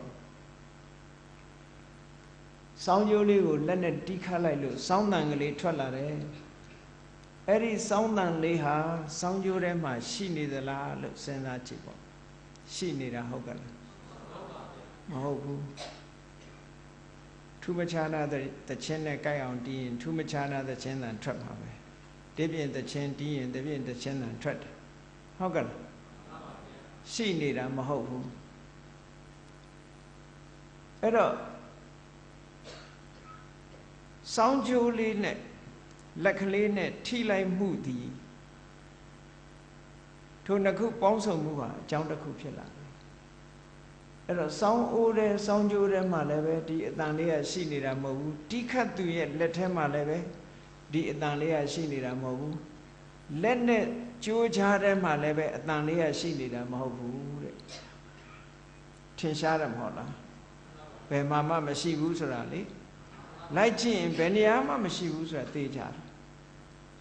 သို့တော့ဘယ်ရောက်လာတာတုံးလို့မေးလို့ရှိရင်အကြောင်းကြောင့်ဖြစ်လာတာဟောအကြောင်းကြောင့်ဖြစ်လာအဲ့ဒါကိုဝိသုဒ္ဓိမတ်မှာရှင်းရှင်းလေးရေးထားတာရှိတယ်နတ်စက္ခုတောဇာယရိဖတ်တပင်စမဖတ်တလည်း၅ခုမြောက်ဖြစ်တဲ့နန္တရားတွေဟာတဲ့မျက်လုံးထဲကထွက်လာတာလည်းမဟုတ်ဘူးနရူပတောမြင်စရာရူပယုံကထွက်လာတာလည်းမဟုတ်ဘူးတဲ့နတေတံဥပိ္ပနမန္တရာအဲ့ဒီနှစ်ခုရဲ့ဈာကထွက်လာတာလည်းမဟုတ်ဘူးဟေတုံစပပဝံဟေတုံပဋိစ္စပပဝန္တိသင်္ခတသင်္ခတတရားဆိုတာအကြောင်းကနေစလာတာတဲ့ဟောအကြောင်းကြောင့်ဖြစ်တယ်လို့ပြောတာနားလည်အောင်လို့သူကဥပမာလေးပါရေးထားတယ်ပဟတာယတတ္တောယထာပဟတာယဘေရိယစီတီးလိုက်လို့ထွက်ပေါ်လာတဲ့အတန်ကလေးလိုပဲတဲ့ဆိုနားမလည်စရာအကြောင်းကိုမရှိဘူးဟုတ်ကဲ့ဒါကြောင့်မို့လို့စိတ်ဆိုတာအဖြစ်တရားလို့ပြောတာအရှိတရားမဟုတ်ဘူးဘာဖြစ်လို့အဖြစ်တရားဆိုရင်အကြောင်းတရားတွေပေါင်းစုံတဲ့အခါမှာဖြစ်လာသည့်အတွက်ကြောင့်အဖြစ်တရားအဲ့တော့အကြောင်းတရားတွေစုံမှဖြစ်တယ်ဆိုရင်အကြောင်းတရားတွေမစုံရင်မဖြစ်ဘူးဆိုတဲ့အဓိပ္ပာယ်မရဘူးလားမရပါဘူးဗျာအေးပရိစ္ဆေသမုပ္ပါဒ်ကိုမြတ်စွာဘုရားဟောတဲ့အခါကျတော့ဣမတဥပ္ပါကဣဒံဥပ္ပစ္စတိဒါဖြစ်လို့ဟောဟာဖြစ်တာဟောဒါဖြစ်လို့ဟောဟာဖြစ်တာဆိုအကြောင်းဖြစ်လို့အကျိုးဆိုတာဖြစ်တာဣမတမိန်တတိဣဒံဟောတိဒါရှိနေဒါရှိမှာပဲဟောရှင်ညွန့်ချက်လေးနဲ့ပြောတာဘုရားစကားလုံးတူတူလေးနဲ့နော်ဒါရှိနေဟိုဟာရှိမယ်ဒါဖြစ်လို့ဟိုဟာဖြစ်ရတာဒါမရှိရင်ဟိုဟာမရှိတော့ဘူးတဲ့ခိုးဟာငြိမ့်သွားရင်ဒါလည်းငြိမ့်သွားမှာပဲဟောမမြဲတဲ့သဘောတွေကိုပြိဿသမုပ္ပါဒ်ကိုဟောဒီ၄ချောင်းနဲ့မြတ်စွာဘုရားဟောထားတယ်အဲ့တော့သဘာဝတရားတွေကအလွန်ရှင်းရှင်းလင်းလင်းရှိတော်လည်းပဲလူတွေရဲ့အသိဉာဏ်အနေနဲ့သဘာဝတရားကိုထွင်းပြီးတော့မြင်ဖို့ဆိုတာတော်တော်ခက်တယ်ဒုဋ္ဌတတ္တာမြင်နိုင်ခဲ့တယ်မြင်နိုင်ခဲ့သည့်အတွက်ကြောင့်ခံပေရနဲ့တယ်လို့ပြောတာနော်တာမန်အတွေးနဲ့တာမန်အသိဉာဏ်နဲ့မရနိုင်ဘူးတဲ့ဉာဏ်ပညာရဲ့နည်းနည်းမှုဟာအေးဒါကြောင့်မလို့စိတ်ဆိုတဲ့တရားဟာအဖြစ်တရားပဲအရှိတရားမဟုတ်ဘူးဒါဖြင့်ဘယ်ပုံဖြစ်လာသလဲလို့မေးလို့ရှိရင်အာယုန်နဲ့ဝတ္ထုစုံစည်းထိခိုက်လို့ဖြစ်ပေါ်လာတာဒါအဖြစ်အကျဉ်းလေးပေါ့နော်အာယုန်နဲ့ဝတ္ထုစုံပြီးလို့ဖြစ်တာအာယုန်နဲ့စိတ်နဲ့စုံလို့ဖြစ်တာဒီနေရာမှာကဲဒါဖြင့်ဒီနေရာမှာဘာတွေသိဖို့လိုတော့ဆိုဝတ္ထုဆိုတာဘာပြောတာလဲစိတ်ရဲ့ဖြစ်ရာစိတ်ရဲ့တီးရာစိတ်ရဲ့မှီရာ ရုပ်တဘာဝတရားတွေကိုဝတ္ထုလို့ခေါ်ပါတယ်ခုနတုန်းကစောင်းတန်လေးဟာဘယ်ကနေလာတော့ဆိုစောင်းကျိုးစောင်းအိုးကလာတာဆိုတော့စောင်းကျိုးစောင်းအိုးလေးဒီစောင်းရဲ့မိရမဖြစ်ဘူးလားစောင်းတန်ရဲ့မိရမဖြစ်ဘူးလားစီတန်လေးဒီစီကတိစီတန်ရဲ့မိရမဖြစ်ဘူးလားဖြစ်တယ်စီတန်လေးဟာစီလေးဟာစီတန်ရဲ့မိရဖြစ်တယ်အဲ့ဒါလိုပဲစိတ်ရဲ့မိယာဝတ္ထုရုပ်ဟာ6မျိုးရှိတယ်စိတ်ရဲ့မိယာ6မျိုးရှိတယ်အဲ့ဒါကိုမှတ်ရမှာပေါ့ဒါကိုဝတ္ထုသင်္ဃာမှာပြောထားကိုယ်ခန္ဓာကိုကြည့်လိုက်လို့ရှင်မှတ်ဖို့လွယ်ပါတယ်မျက်စိရှိတယ်နားရှိတယ်အရက်ခေါ်နဲ့ပဲပြောလိုက်ပေါ့မျက်စိနားလျှာကိုယ်ဒီနေရာမှာတော့မျက်စိနားလျှာကိုယ်ဟရယဝတ္ထုနော်မျက်စိနားလျှာကိုယ်ဟရယဝတ္ထုရုပ်6ပါးလို့ခေါ်တာစက္ခုဝတ္ထုသောတာဝတ္ထုကာဏဝတ္ထုဇီဝဝတ္ထုကာယဝတ္ထုဟရယဝတ္ထုဒါစိတ်ရဲ့မိယာတရားဝတ္ထုရုပ်6ပါးလို့ခေါ်အဲ့ဒါရုပ်ကိုမှီပြီးတော့စိတ်ဖြစ်တယ်ဆိုတဲ့သဘောကိုပြောတယ်နော်စိတ်နဲ့ရုပ်နဲ့ဟာအပြန်အလှန်ရှိတယ်သို့တော်ဝတ္ထုရုပ်ကိုမမှီဘဲနဲ့ဖြစ်နိုင်တဲ့စိတ်ကရှိသေးတယ်လူပြေမှာတော့မရှိဘူးရုပ်မဲ့ဘုံတွေမှာသွားပြီးတော့စိတ်ကြည်တတ်တတ်ဖြစ်တဲ့ဘုံဆိုလို့ရှိရင်ဒါရုပ်မဲ့ဘုံပေါ့ရုပ်မရှိတဲ့ဘုံရုပ်ကင်းမဲ့တဲ့ဘုံတွေမှာဆိုလို့ရှိရင်အရူပ၄ဘုံမှာဆိုလို့ရှိရင်မိယာဝတ္ထုရုပ်မရှိဘဲနဲ့ဖြစ်တယ်ဒါကြောင့်မို့စေတသိက်ပိုင်းအစနာမှာ association ဆိုရယ်တံပယုတ်တရှင်တယ်ဆိုတာဘာပြောတာတော့ဆိုရှုထောင့်၄ခုကနေပြောတာရှင်တယ်ဆိုတဲ့ရှုထောင့်၄ခုကနော်ဖြစ်ရဌာနလဲတူရမယ်ဖြစ်ရဌာနဆိုတာမိယာဝတ္ထုရုပ်တူရမယ်အာယုံနဲ့တူရမယ်တပြိုင်နဲ့ဖြစ်ရမယ်တပြိုင်နဲ့ချုပ်ရမယ်ဟောဒီ၄ခုနဲ့မှသူက1ဖြစ်သွားမှာတစ်ခုတည်းလို့ပြောရမှာ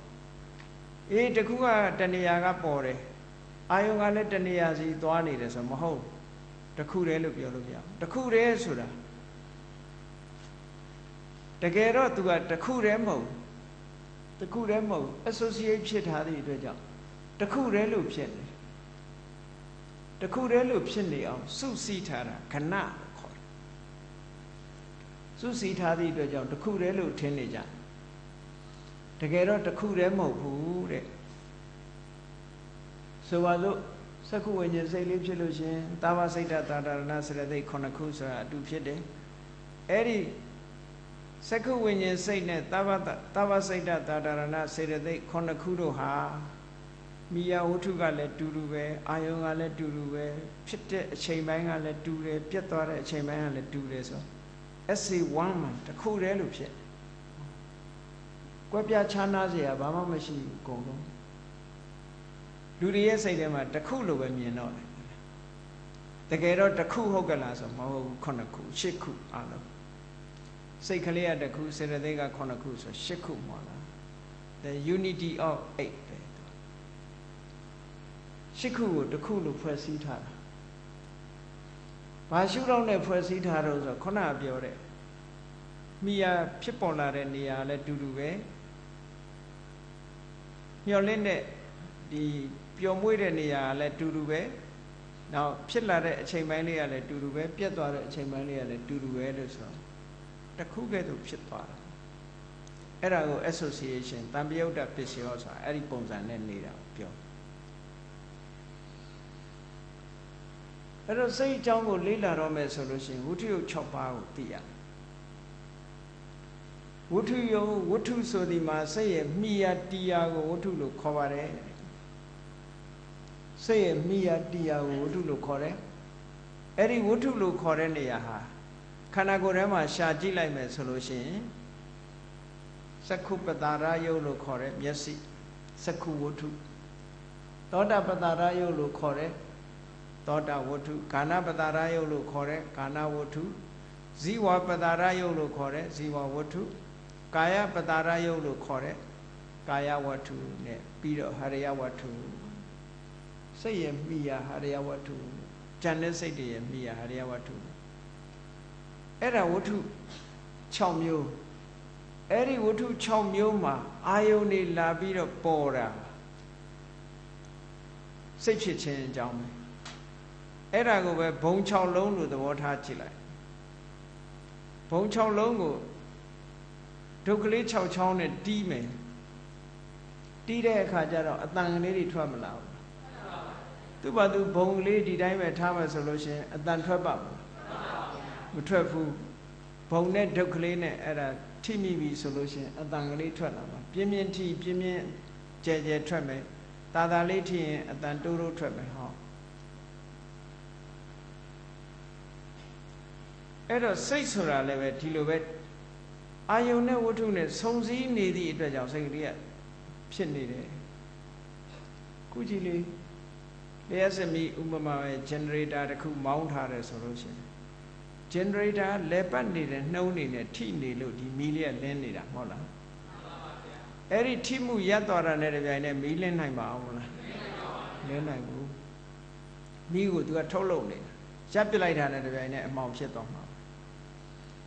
အဲ့ဒါလို့အဆက်မပြတ်ထုတ်နေတာအဆက်မပြတ်ထုတ်နေတော့လူတွေရဲ့စိတ်ထဲမှာတခုတည်းတည်မြဲနေတဲ့အရာကြီးအမြဲရှိနေတာကြီးလို့ဒီလိုစိတ်ကထင်သွားအမှန်ကတော့သူကလက်ပတ်နေတဲ့နှုံးနဲ့ထုတ်နေရတာမဟုတ်လားရပ်နေတာမဟုတ်ဘူးထုတ်နေတဲ့အကြောင်းတရားကလည်းပြေးနေတာပြေးနေလို့အကျိုးတရားတွေကလည်းပြေးလိုက်နေတယ်ပေါ်နေတာ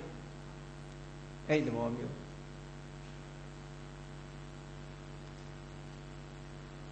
အဲ့တော့ဝတ္ထုယုတ်6ပါးစက္ခုဝတ္ထုဆိုတာစက္ခုပတာရယုတ်ကိုပြောတယ်ဆိုတာသိပြီးသားအပြီးတော့မှနားလဲတဲ့ပုဂ္ဂိုလ်သင်မှုတဲ့ပုဂ္ဂိုလ်သောတာဝတ္ထုသောတာပတာရယုတ်ကာဏဝတ္ထုကာဏပတာရယုတ်ဇီဝဝတ္ထုဇီဝပတာရယုတ်ကာယဝတ္ထုကာယပတာရယုတ်ခန္ဓာကိုယ်မှာဘယ်နေရာထိလို့သိတဲ့နေရာတွေမှန်သမျှကာယပတာရကျန်တဲ့ဟရိယဝတ္ထုအကြောင်းကိုဘုန်းကြီးတို့အဘိဓမ္မာမြတ်ဒေသနာပထမပိုင်းရုပ်အကြောင်းကိုလေးလာသုံးသပ်တဲ့နေရာမှာပြောပြီးသားဖြစ်နေတယ်နော်ဟရိယဝတ္ထုဆိုတာတခြားစိတ်တွေမိပြီးတော့ဖြစ်တဲ့နေရာ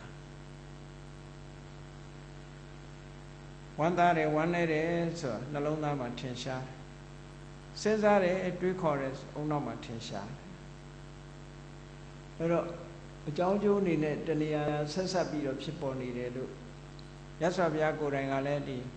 နှလုံးသားကိုရည်ညွှန်းပြီးတော့ပြောခဲ့တာမဟုတ်ဘူးတချို့ဗိဓမာဆရာတွေကလည်းဟရိယဆိုတာ heart organ ကိုပြောတာမဟုတ်ဘူးစိတ်ရဲ့မိယာဝတ္ထုလို့ဒီလိုဆိုလိုတာသို့တော်ဗိဓမာကျမ်းဂန်တော်တော်များများကဟရိယဝတ္ထုဒီနှလုံးသားထဲမှာရှိတယ်သွေးထဲမှာရှိတယ်ဒါနှလုံးသားထဲမှာရှိတယ်လို့ပြောတာမဟုတ်သွေးထဲမှာရှိတယ်ပြောတာဒါလည်းနော်နှလုံးသားထဲမှာရှိနေတဲ့လေပတ်နေတဲ့သွေးထဲမှာရှိတယ်လို့ပြောတဲ့သဘောပဲသို့တော့နှလုံးသားထဲရောက်တဲ့အချိန်မှာစိတ်ရဲ့တရားမိယာဖြစ်တယ်ဆိုတဲ့အဓိပ္ပာယ်အဲ့တော့ထားတော့အဲ့ဒီဝတ္ထုယုတ်6ပါးနဲ့6ပါးကိုအမိပြုပြီးတော့စိတ်ကလေးတွေကဖြစ်ပွားလာတာ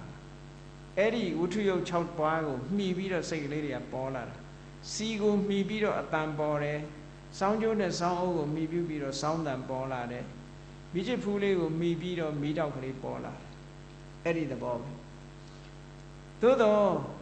ဟောဒီဝတ္ထုယုတ်6ပါးရှိနေုံနဲ့အတန်ဒီစိတ်ဟာပေါ်ပလားလဲဆိုမပေါ်သေးဘူးစီကလေးရှိနေုံနဲ့အတန်ထွက်ပလားမထွက်သေးဘူးစီတီးတဲ့ဒုက္ခလေးလာအောင်မယ်စီတီးတဲ့ဒုက္ခဆိုတာလို့ပဲအခုဒီမှာကျတော့အာယုံ6ပါးလို့ပြောမယ်အာယုံဆိုတဲ့စကားလုံးကပါဠိစကားလုံးကိုပါဠိသက်ဝေါဟာရပေါ့ပါဠိကအာရမဏအာဆိုတာလာပြီးရမဏပျော်မွေ့တယ်ဆိုတဲ့အဓိပ္ပာယ်လူရဲ့စိတ်တွေဟာအာယုံပေါ်မှာသွားပြီးပျော်မွေ့နေကြတာအာယုံရှိရာကိုသွားပြီးတော့ပျော်မွေ့သို့တော်လည်းဒါတင်စားပြီးတော့ပြောတဲ့စကားလုံးမျိုးတွေ metaphorical term လို့ခေါ်တယ် metaphorical ဆိုတာကအရာထဲမှာလည်းဒီလိုပဲပြောရတာပဲ metaphorical နဲ့ပြောတာပဲစိတ်ကနေထွက်သွားပြီးအာယုံဘက်ကိုထွက်သွားပြီးသွားပြောနေတာဒီလိုမဟုတ်ဘူးစိတ်ကတွေးနေတာဟာပြောနေတဲ့သဘောပဲပေါ့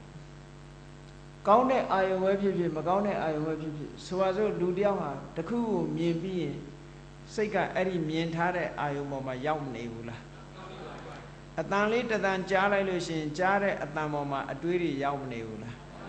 ဟောအဲ့ဒါကိုအာဂန္တဝါရမတိအာရမဏအာဂန္တဝါရမန္တိဣထာတိအာရမဏစိတ်ကလေးကလာရောက်ပြီးတော့ပျော်မွေ့နေတယ်လာရောက်ပြီးတော့ကျက်စားနေတယ်ဆိုတဲ့အဓိပ္ပာယ်နဲ့ဖွင့်ဆိုတာတကယ်စိတ်ကနေထွက်ပြီးတော့အဲ့ဒီထဲသွားနေတာတော့မဟုတ်ဘူးပေါ့သို့တော့စိတ်နဲ့အာယုံနဲ့တွေ့မနေဘူးလားမျက်စိကနဲ့အဆင်းအာယုံလေးဆုံလိုက်တာနဲ့တပြိုင်နက်စိတ်ကလေးကပေါ်လာတယ်အဲ့ဒီစိတ်ကလေးကဘယ်သူနဲ့အလုံးလုံးနေတော့ဆိုတော့သူကမျက်စိနဲ့အလုံးလုံးတာမဟုတ်ဘူးမျက်စိပေါ်မှာလားထင်တဲ့အာယုံနဲ့သွားအလုံးလုံးနေတာအဲ့ဒါကြောင့်မို့လို့သူ့ကိုအာခန္ဓဝရမတိဣဋ္ဌလို့ပြောတာအာယုံပေါ်မှာသွားပြောတာမျက်စိပေါ်မှာပြောတာဟုတ်ကဲ့လားဟုတ်ပါဘူးအေးနားကအတန်လေးကြားလို့ရှိရင်လည်းအတန်ပေါ်မှာသွားပြောတာလားနားပေါ်မှာပြောနေတာလားအတန်ပေါ်မှာသွားပြောတာနှာခေါင်းကအနံ့လေးရလို့ရှိရင်လည်းအဲ့ဒီစိတ်ကအနံ့ပေါ်လားနှာခေါင်းပေါ်လားအနံ့ပေါ်မှာအဲ့တော့အာယုံပေါ်သွားနေတယ်ဆိုတာမထင်ရှားဘူးလားအေးလျာကအရသာနဲ့တွေ့ထိလာတဲ့အခါကြလို့ရှင်လေအရသာပေါ်မှာစိတ်ကလေးကသွားတယ်ခါရင်ခါတယ်ချိုးရင်ချိုးတယ်ငံရင်ငံတယ်စသဖြင့်ဟောအရသာပေါ်မှာသွားနေတယ်အာယုံပေါ်မှာလူကိုလာထိလို့ရှင်အေးရင်အေးတယ်ပူရင်ပူတယ်ဟောအထီးတွေ့ကောင်းရင်ကောင်းတယ်မကောင်းရင်မကောင်းဘူးကြမ်းရင်ကြမ်းတယ်နှုရင်နှုတယ်ဟောအာယုံပေါ်မှာပဲသွားပြောတာစိတ်ကူးလိုက်ပြီဆိုလို့ရှိရင်လည်းအဲ့ဒါတွေကိုအခြေခံပြီးတော့ကူးထားတဲ့စိတ်ကူးတွေကလည်းပဲစိတ်ဟာအဲ့ဒီစိတ်ထဲမှာပေါ်လာတဲ့အာယုန်တွေပေါ်မှာပဲသွားနေတာပဲမဟုတ်လားဒါကြောင့်မို့လို့အာရမဏဆိုတဲ့စကားလုံးဟာအာလာရောက်ပြီးတော့ရမဏပြောနေတာဘယ်သူတွေလာပြီးပြောနေတာတော့ဆိုစိတ်လာပြီးတော့ပြောနေတာဒါကြောင့်မို့လို့အာရမဏအာယုန်စိတ်ရဲ့ပျော်မွေ့ရာဒီလိုအဓိပ္ပာယ်ရတယ်နော်နောက်တစ်ခုကအာလံပနဆိုတဲ့အဓိပ္ပာယ်နဲ့ရေးတာလည်းရှိသေးတယ်အဲ့ဒါကြတော့ရာကောင်းမဟုတ်ဘူးလနဲ့မနဲ့ဗာရချိုက်ဆင်ပြီးအာလံပနဆိုအသုံးတော့နဲပါတယ်ပါတယ်ရှိတယ်အာလံပနဆိုတာဆွဲကင်အာရမဏပစ္စယောကိုဖွင့်တဲ့အခါကျတော့စိတ်ကလေးကသူ့ဟာသူမထနိုင်ဘူးမဖြစ်နိုင်ဘူးအာယုံကလေးတစ်ခုနဲ့တွေးတဲ့အခါအာယုံလေးကိုမှီပြီးတော့စိတ်အတွေးတွေပေါ်တာဖြစ်တော့ကြောင့်အားမရှိတဲ့လူသည်ကြိုးတန်းလေးကင်ပြီးတော့လမ်းလျှောက်ရတယ်လို့စိတ်ကလေးကလည်းပဲအဲ့ဒီအာယုံပေါ်မှာလမ်းလျှောက်တယ်လို့ဒီလိုမှီပြီးတော့လမ်းလျှောက်တယ်ဆိုတဲ့အဓိပ္ပာယ်နဲ့အာရမဏပစ္စယောမှာအဲ့ဒါလိုဖွင့်ဘာပဲဖြစ်ဖြစ်စိတ်ကလေးရဲ့မှီတွေ့ရလို့အဓိပ္ပာယ်ပြောလို့ရတယ်ပေါ့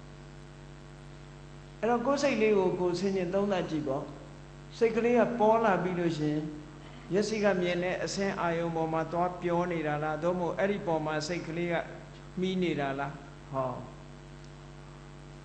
နားကကြားတဲ့အတန်ပေါ်မှာပြောနေတာလားနားကကြားတဲ့အတန်နဲ့အတန်ကိုမှီပြီးတော့ပေါ်နေတာလားဟောသေချာစဉ်းစားကြည့်လိုက်လို့ရှိရင်တဘာဝတရားမြင်တာထင်တာရှိလာပါအဲ့ဒါ contemplation ပဲအနုပဒနာလို့ခေါ်တယ်အသိဉာဏ်နဲ့စဉ်းစား apply လုပ်တယ်ဆိုတာအဲ့ဒါပြောကိုဘဝလက်တွေ့နဲ့စဉ်းစားကြည့်လိုက်လို့ရှိရင်ဒါထင်ထင်ရှားရှားသိတာပဲဟုတ်တယ်ဒါ apply လုပ်တယ်ခေါ်တာပေါ့အေးကောင်းပြီအာယုန်နဲ့ဝတ္ထုဆုံလိုက်တာနဲ့တပြိုင်နက်စိတ်ကလေးတွေပေါ်တယ်အဲ့တော့ဘယ်စိတ်တွေပေါ်ကြတာတုံးလို့ဆိုတယ်ဒါအဓိကအကြောင်းနှစ်ခုကိုပြောတာဒီပြင်အကြောင်းတွေရှိသေးတယ်အာယုန်နဲ့ဝတ္ထုဆုံစည်းခြင်းတွေဒါအားလုံးနဲ့ဆိုင်တဲ့ common condition common cause ကိုပြောအားလုံးနဲ့ဆိုင်တဲ့အကြောင်းအရာတစ်ခုကိုပြောတယ်ဥပမာပဲဆိုတော့မျက်စိနဲ့မြင်စရာအာယုန်လေးနဲ့ဆုံလိုက်ပြီဆိုလို့ရှိရင်မြင်သိစိတ်တွေစက္ခုဝိညာဉ်စိတ်ကစပြီးပိဿဒရဝိဇ္ဇံကစပြီးတော့မြင်သိစိတ်တွေဖြစ်သွားတယ်မြင်သိစိတ်တွေဖြစ်တယ်ဆိုတာအမြင်အာယုံပေါ်မှာဖြစ်တဲ့စိတ်ကစက္ခုဝိညာဉ်စိတ်သည်အမြင်အာယုံတစ်ခုတည်းကိုသာယူနိုင်လို့စက္ခုဝိညာဉ်စိတ်ကိုပြောတာသို့တော့ကြံတဲ့စိတ်တွေကအမြင်အာယုံပေါ်မှာအလုံးလုံးတဲ့စိတ်တွေကစက္ခုဝိညာဉ်စိတ်တစ်ခုတည်းမဟုတ်ဘူးနော်စက္ခုဝိညာဏဝိထိစိတ်တွေအားလုံးဟာအမြင်အာယုံပေါ်မှာလုံးလုံးတယ် နားလည်အောင်ပြောရမယ်ဆိုလို့ရှိရင်မျက်စိကိုအမြင်အာယုံလေးလာဆုံလိုက်တာနဲ့တပြိုင်နက်ထိုအသစ်ပေါ်လာတဲ့အာယုံလေးကိုတကားဖွင့်ပေးတဲ့စိတ်ကပိဿဒရဝိဇ္ဇာစိတ် attention လုပ်လိုက်တယ်သူက attention လုပ်ပြီးရင်သူပျောက်သွားပြီသူတောင်ဝန်ပြီးသွားပြီစိတ်တွေကအံ့ဩစရာတော့ကောင်းတယ်စိတ်တစ်ခုနဲ့တစ်ခုသူတို့မသိလိုက်ဘူးပြတ်သွားတယ်စကုပိဿဒရဝိဇ္ဇာစိတ်ဆိုတာဒီမျက်စိကနေအဆင်းအာယုံလေးကလာပြီးတော့ထိလိုက်တာနဲ့တပြိုင်နက်သူကဖြတ်ခံတယ်ဆိုတကားဖွင့်ပေးလိုက်တယ် attention လုပ်လိုက်တယ်အဲ့ဒီသူကဖွင့်ပေးလိုက်မှစက္ကဝိညာဉ်စိတ်ကမြင်လိုက်တယ်မြင်ပြီးလဲသူကပြတ်သွားပြန်နောက်ကတာပတိဆိုင်စိတ်ကနေပြီးတော့လက်ခံလိုက်တယ်ခံယူလိုက်တယ်ခံယူပြီးသူကလည်းပြတ်သွားပြန်လက်ခံစိတ်ကနောက်တစ်ခါတန်တိရဏစိတ်ကစုံစမ်းလိုက်တယ်စုံစမ်းပြီးလဲသူကပြတ်သွားတယ်နောက်တစ်ခါဝုဒ္ဓစိတ်ကဘာဆိုတာလေးကိုသူဆုံးဖြတ်ချက်ချပြီးသူလည်းပြတ်သွားအဲ့ဒီအာယုံရဲ့အရာသာပေါ်မှာတွေးပြီးတော့သိနိုင်တာကြတော့ဇောစိတ်ကြမှာသိတယ်ဒါဇောတောင်မှဒီပထမအချိန်ဖြစ်တာဒီမဟုတ်သေးဘူးမနောဒရဒီမနောဒွါရလို့ဆိုရဲနောက်ကနေပြီးဆက်တိုက်လိုက်လာတဲ့ဝိထိစိတ်တွေနဲ့မှသိတာသူကတော့ initialize လုပ်တာပဲရှိဘယ်လိုနားလည်ရတော့လို့ဆိုလို့ရှိရင်တရားစစ်မီမရှိတဲ့နေရာတွေမှာအင်ဂျင်ဆက်နှိုးလိုက်တယ်မဟုတ်လားအင်ဂျင်ဆက်နှိုးလိုက်တဲ့အခါကျတော့ generator လေးဟာတစ်ပတ်နှစ်ပတ်သုံးလေးပတ်လဲုံနဲ့မီးပွင့်ရလားအပတ်ပေါင်းများစွာလဲမှာပွင့်အဲ့ဒါလိုပဲစိတ်ကလေးတစ်လုံးနှလုံးဖြစ်ုံနဲ့အာယုံကိုမသိနိုင်သေးဘူးသူက repeatedly အချိန်ချင်းကြတော့မှသူကသိတာအဲ့ဒါကြောင့်မို့စိတ်တွေကအများကြီးဖြစ်ရတယ်တိတ်လည်းမြန်တယ်စိတ်တွေဖြစ်တာအလုံးကိုလည်းမြန်တယ်ဖြစ်မှမသိလောက်အောင်တခုတည်းလို့ထင်ရလောက်အောင်လည်းမြန်တယ်ကလေးငယ်တွေတခါတလေကျတော့မိစကိုကင်ပြီးတော့မြန်မြန်ရမ်းတဲ့အခါကျတော့ဘေးကကြီးတဲ့လူမှမိဝိုင်းကြီးလို့ထင်ရတကယ်တော့မိဝိုင်းမဟုတ်ဘူးတချို့နေရာတွေမှာလျှက်စစ်မီးကိုစပိန်တရံမျိုးဆင်ထားတာရှိတယ်သွားနေတယ်လို့ထင်ရတယ်မဟုတ်ဘူးတစ်ခုလင်းတစ်ခုငိမ့်တစ်ခုတောက်နေတယ်လဲနေတယ်လို့ထင်ရတကယ်တော့လဲတာမဟုတ်ဘူးအဲ့ဒါမျိုးလို့ illusion ဖြစ်သွားလောက်အောင်သူတို့အလင်းမြန်တဲ့နှုံးရှိနေတယ်ပေါ့အဲ့တော့တကားဖွင့်ပေးတဲ့ attention စိတ်ကလေးပြီးသွားရင်မြင်တဲ့စိတ်ပြီးလို့ရှိရင်လက်ခံတဲ့စိတ်ပြီးလို့ရှိရင်စူးစမ်းတဲ့စိတ်ပြီးရင်တတ်မှတ်တဲ့စိတ်ပြီးသွားတာနဲ့တပြိုင်နက်အာယုံကိုခံစားတဲ့ဇောစိတ်တွေအာယုံနဲ့ခံစားတဲ့ဇောစိတ်တွေက9ကြိမ်လောက် repeatedly ထပ်ဖြစ်ပြီးတဲ့နောက်မှာဒရာယုံလို့ခေါ်တဲ့အဲ့ဒါကိုစမြုပ်ပြန်တဲ့စိတ်မျိုးပေါ့အဲ့ဒါကိုဆက်ခံတဲ့စိတ်မျိုး retentive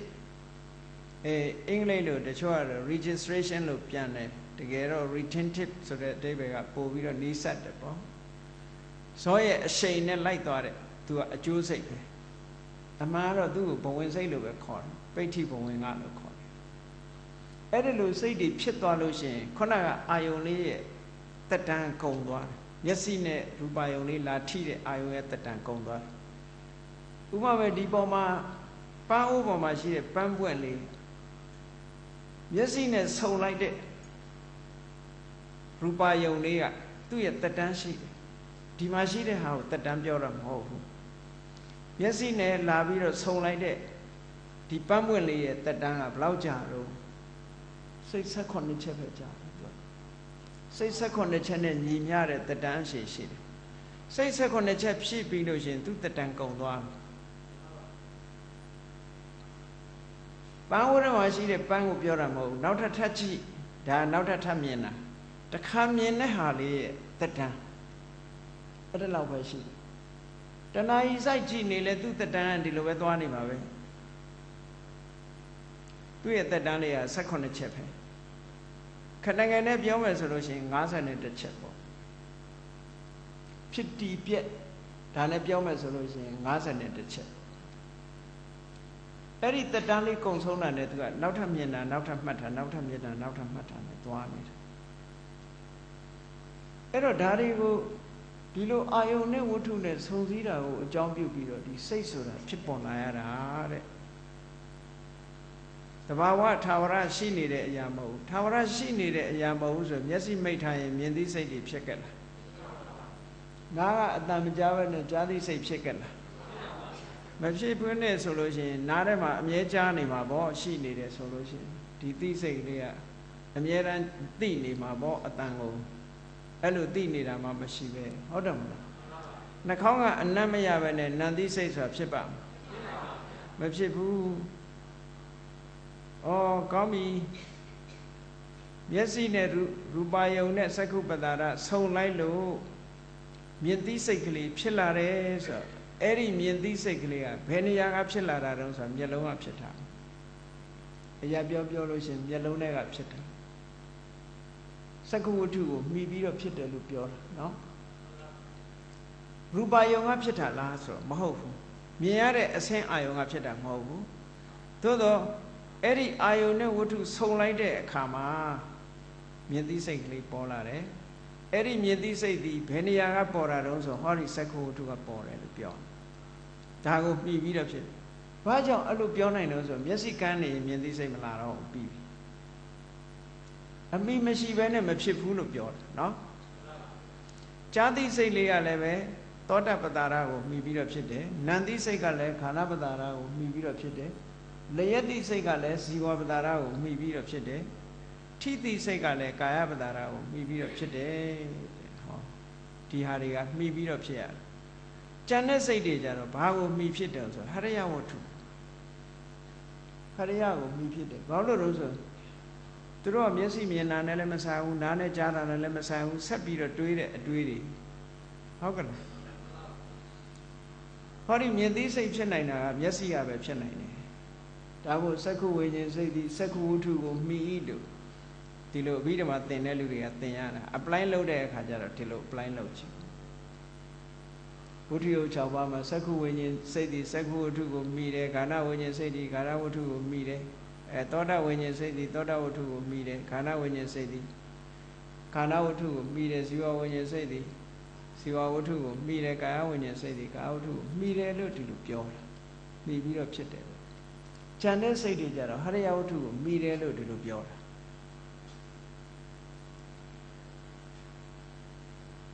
ဖြစ်ပေါ်တဲ့နေရာဒါကိုရည်ညွှန်းတာနော်ဖြစ်ပေါ်တဲ့နေရာစီတန်လေးပဲအဖြစ်တုံးဆိုစီပေါ်အဖြစ်စောင်းတန်လေးပဲအဖြစ်တုံးစောင်းကျိုးစောင်းအိုးအဖြစ်တယ်လက်ကလာတာမဟုတ်ဘူးဒုက္ခလာတာမဟုတ်ဘူးလို့ဒီလိုဆိုလို့တယ်အဲ့တော့မြင်သိစိတ်ကလေးဒီပန်းမွင့်လေးကိုမြင်လို့မြင်သိစိတ်ကလေးဆိုရင်ပန်းမွင့်ကဖြစ်လာတာမဟုတ်ဘူးအဲ့တော့ခုနပြောထားတာနဲ့သွားပြီးတော့ရောဖို့မရောတဲ့ဘူးเนาะခုနပြောတဲ့ထဲမှာဒီစိတ်ကလေးကမျက်စိထဲမှာရှိနေတာတော့မဟုတ်ဘူးသို့တော့ဖြစ်တဲ့အခါတော့မျက်စိကိုမှီဖြစ်ရတယ်ဒါဒီလိုပြောတာเนาะအတန်ဒီဆိုတော့စီစံဒီစီထဲမှာရှိတာမဟုတ်ဘူးသို့တော့ထုံးနဲ့ရိုက်လိုက်တဲ့အခါကျတော့အတန်ထွက်လာတယ်တီးလိုက်တဲ့အခါအတန်ထွက်လာတယ်အဲ့ဒီအတန်ဒီစီကိုမှီပြီးတော့ဖြစ်လာစီမပါပဲအဲ့ဒီအတန်ဖြစ်ပါမဖြစ်ဘူးသို့တော့စီထဲမှာရှိနေတာလားလို့မေးရင်မရှိဘူးဒီလိုပြောသက္ခုဝိညာဉ်စိတ်လေးဒီသက္ခုပတာရယုံမှာရှိနေတာလားဆိုမရှိဘူးရူပယုံနဲ့ဆုံပြီးလိုက်တဲ့အခါဖွားကနေပေါ်လာသောတဝိညာဉ်စိတ်တွေကလည်းအတန်နဲ့နားနဲ့ဆုံလိုက်တဲ့အခါဖွားကနေပေါ်လာပြီးရင်ပြတ်သွားတယ်ခန္ဓာဝိညာဉ်စိတ်ကလည်းထို့တူပဲနှာခေါင်းနဲ့အနံ့နဲ့ဇီဝဝိညာဉ်စိတ်ကလည်းပဲအရသာနဲ့ရှာနဲ့ကာယဝိညာဉ်စိတ်ကလည်းကိုယ်နဲ့ဖွတ်တတ်ပါယုံနဲ့ဆုံလိုက်တဲ့အခါပေါ်လာသို့တော့ကြည့်ဒီနေရာမှာတတိထားရမှာမိဖြစ်ထားတာဝတ္ထုယုတ်6ပါးလို့ပြောတယ်ဆုံစည်းတဲ့နေရာမှာဟရိယဝတ္ထုနဲ့ဓမ္မယုံနဲ့ဆုံတယ်လို့မပြောဘူးအဲ့ကြောင့်မနင်းစဓမ္မေစပဋိစ္စဥပ္ပစ္စတိမနောဝိညာဏကျန်တဲ့စိတ်တွေကြတော့မနနဲ့ဆုံတယ်လို့ပြောတာဟရိယနဲ့ဆုံတယ်လို့မပြောဘူးအဲ့ဒါကိုတတိထားအာယတနာ6ပါးရည်တွက်တဲ့အခါကျတော့ internal external အတွင်းအာယတနာ6ခုအပြင်အာယတနာ6ခု အဲ့ဒီအတွင်းအာရဏ6ခုလို့ပြောတဲ့အခါမှာဘာတွေပြောတော့ဆိုစက္ခုသောတာခန္ဓာဇီဝကာယမနဟရယမဟုတ်ဘူးเนาะဒီမှာဟရယမဟုတ်ဒါဖြင့်ဘာဖြစ်လို့ဒီလိုပြောရတော့လို့မေးလို့ရှိရင်နှလုံးသားတတ်တတ်ကစိတ်ကိုဖြစ်စေနိုင်တဲ့အနေအထားမရှိဘူးအားလုံးဟာဘဝင်စိတ်ဆိုတဲ့အခြေခံစိတ်မရှိလို့ရှိရင်စိတ်ဆိုမပေါ်နိုင်ဘူးဆိုတဲ့အဓိပ္ပာယ်ထင်ရှားစေတယ်ဒါကြောင့်မို့လို့အထတလိနိအထက်ကရာမှာအာယုန်တစ်ခုဟာတဲ့တကားနှစ်ပေါက်ကနေအမြဲတမ်းရောက်တယ်ဆိုတကားနှစ်ပေါက်မှာအမြဲတမ်းထင်တယ်ဆိုပါတော့ဝိတုယုတ်6ပါးရှိတယ်လို့ဓာရလည်း6ခုရှိတယ်တကား6ခုရှိတယ်အဲ့ဒီတကားဟာစိတ်ရဲ့တကားလို့ပြောနိုင်ပြီပဲလို့ပို့ပြီးတော့သဘာဝကျတာတော့အာယုန်ရဲ့တကားလို့ပြောရအာယုန်နဲ့ဝင်တဲ့တကားတွေက6ခုရှိတယ်အာယုန်ကဆိုပါစို့ရူပယုန်ကနေပြီးတော့ဝင်လာတဲ့တကားပေါက်ကစက္ခုပတာဒါရူပယုန်ရဲ့ဝင်ရတကားပေါက်လို့ပြောအတန်ရဲ့ဝင်ရတကားပေါက်ကသောတာပတာအနတ်ရဲ့ဝင်ရတကားပေါက်ကခန္ဓာပတာရတရဲ့အရသာရဲ့ဝင်ရတကားပေါက်ကဇေဝဝိဇ္ဇနောက်ပြီးတော့ဇေဝဖုဒ္ဓဘာယုံရဲ့ဝင်ရတကားပေါက်ကကာယဟောကျန်တဲ့အာယုန်တွေရဲ့ဝင်ရတကားပေါကဘယ်သူလို့ဆိုဘဝင်စိတ်ဒါကြောင့်မို့မနလို့ပဲသုံးလိုက်တယ်အဲ့မနကိုဒါမှမဟုတ်ကျမ်းစာတွေမှာဖွင့်တဲ့အခါကျတော့မနောဓာရမိုင်းဒူးလို့ခေါ်တဲ့ဟာစိတ်တကားဆိုတာဘယ်သူကိုပြောတာတော့ဆိုဘဝင်စိတ်ကိုပြောတာပါအဲ့တော့အခုမှတ်ရမှာကစိတ်ဖြစ်လာတယ်ဆိုတာလိုအပ်တဲ့အခြေအနေတွေကိုပြောပြမယ်ဆိုလို့ရှိရင်ဝိတုယုတ်6ပါးကိုလေ့လာရမယ်အာယုန်6မျိုးကိုလေ့လာရမယ်နောက်ပြီးတော့ဓာရ6မျိုးကိုလေ့လာရမယ်အဲ့ဒီဝိတုရဲ့အာယုန်ရဲ့ဓာရကနေပြီးဆက်သွယ်ပြီးတော့ဆက်သွယ်မိသွားပြီဆိုလို့ရှိရင်ခုနစိတ်ကလေးတွေပေါ်လာဆိုပါစို့ရူပယုံဆိုတဲ့အာယုန်ဒီအိုင်းထိုးကနေပြီးတော့စက္ခုဝတ္ထုကိုလာထိကြိုက်တယ်အဲ့ဒီချိန်မှာစက္ခုဝိညာဉ်စိတ်ပေါ်တယ်ထိုစက္ခုဝိညာဉ်ရူပယုံနဲ့အလုံးလုံးတဲ့စိတ်တွေလည်းပေါ်တယ်ပေါ့ထို့တူပဲအတန်ကဤရထိုးကနေပြီးတော့ဝင်လာပြီးတဲ့အခါကျတော့သောတာပတ္တာရပေါ်မှာလာပြီးတော့ထိကြိုက်တယ်ထိကြိုက်တဲ့အခါမှာသောတာဝိညာဉ်စိတ်ပေါ်လာအဲ့ဒီတိုင်းပဲခန္ဓာပတ္တာရဇီဝပတ္တာရကာယပတ္တာရနောက်ဟရိယဝတ္ထုနဲ့ပတ်သက်လာတဲ့အခါကျတော့မျက်စိကမြင်တာလည်းမဟုတ်ဘူးနားကကြားတာလည်းမဟုတ်ဘူးနှာခေါင်းကအနံ့ရတာလည်းမဟုတ်ဘူးလျှာကလျှက်ရတာလည်းမဟုတ်ဘူးခန္ဓာကိုယ်ကထိတွေ့ရတာလည်းမဟုတ်ဘူးစိတ်သက်သက်နဲ့တွေးပြီးတော့ယူတာရှိတာလည်းဖြစ်တယ်မရှိတာလည်းဖြစ်တယ်သူကတွေးယူတာဆိုတာအရှိကြီးပဲမဟုတ်ဘူးမရှိတာလည်းတွေးတာပဲဒီလူကလက်ဖြင့်ကမရှိဘူးဆိုတော့လက်ဖြင့်ကအကြောင်းတွေးလို့မရဘူးလားလက်ဖြင့်ကအကြောင်းကိုဟုတ်လားဟိုမရှိသေးပေမဲ့လို့လက်ဖြင့်ကဘယ်သူလာမယ်ဆိုတော့လာမယ်တွေတွေးပြီးတော့လုံးလို့ရတာပဲသို့တော်လာကြမှာလာမှာပေါ့လက်ဖြင့်ကအကြောင်းနဲ့တွေးဟိုနောက်နှစ်ခါအကြောင်းနဲ့တွေးလို့ရတာပဲလေအဲ့ဒါလို့တွေးလာတာတွေကြတော့သူကမိုင်းတိုးကနေဝင်လာတယ်မိုင်းတိုးကဝင်ပြီးတော့စိတ်ဖြစ်တာကတော့ခဏဟရိယကနေဖြစ်လာဟရိယကိုမှီပြီးတော့စိတ်ကဖြစ်တယ်အဲ့ဒါကြောင့်မလို့ဓာရ6ပါးထဲကြတော့မနောဓာရပါတယ်ဝဋ္ထုယုတ်ထဲကြတော့မနောဓာရမပါဘူးအဲ့တော့အာယု6ပါးဓာရ6ပါးဝဋ္ထုယုတ်6ပါးအဲ့ဓာတွေကနေစုံစည်းပြီးပေါင်းစုံလိုက်တဲ့အခါကျတော့စိတ်ကလေးဖြစ်လာတာပါတဲ့ဒါစိတ်ဖြစ်ပေါ်လာပုံအကျဉ်းအားဖြင့်စိတ်ဖြစ်ပေါ်လာပုံသိတာမြင်တာအောင်လို့ပြောပြတာနော်အဲ့တော့ဘဝင်စိတ်ဆိုတဲ့အခြေခံစိတ်ကလေးမရှိဘဲနဲ့ကြံတဲ့ဟာတွေမဖြစ်ဘူးအထတလိနိထက်ကရာမှာ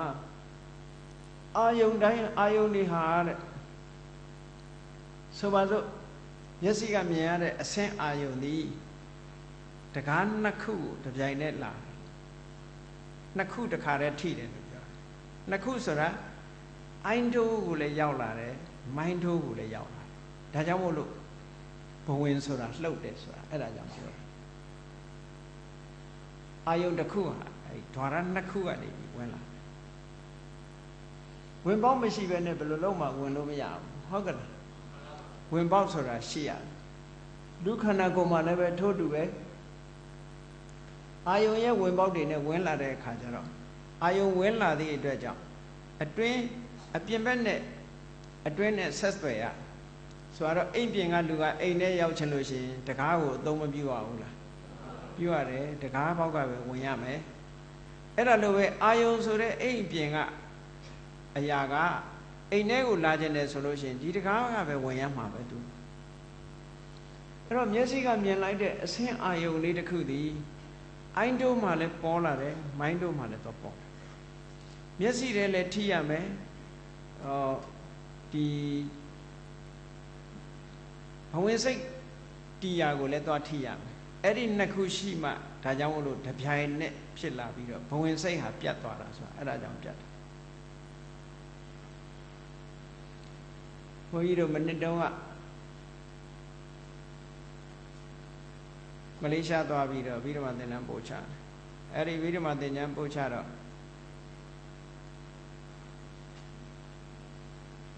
ဘူဂေရီးယား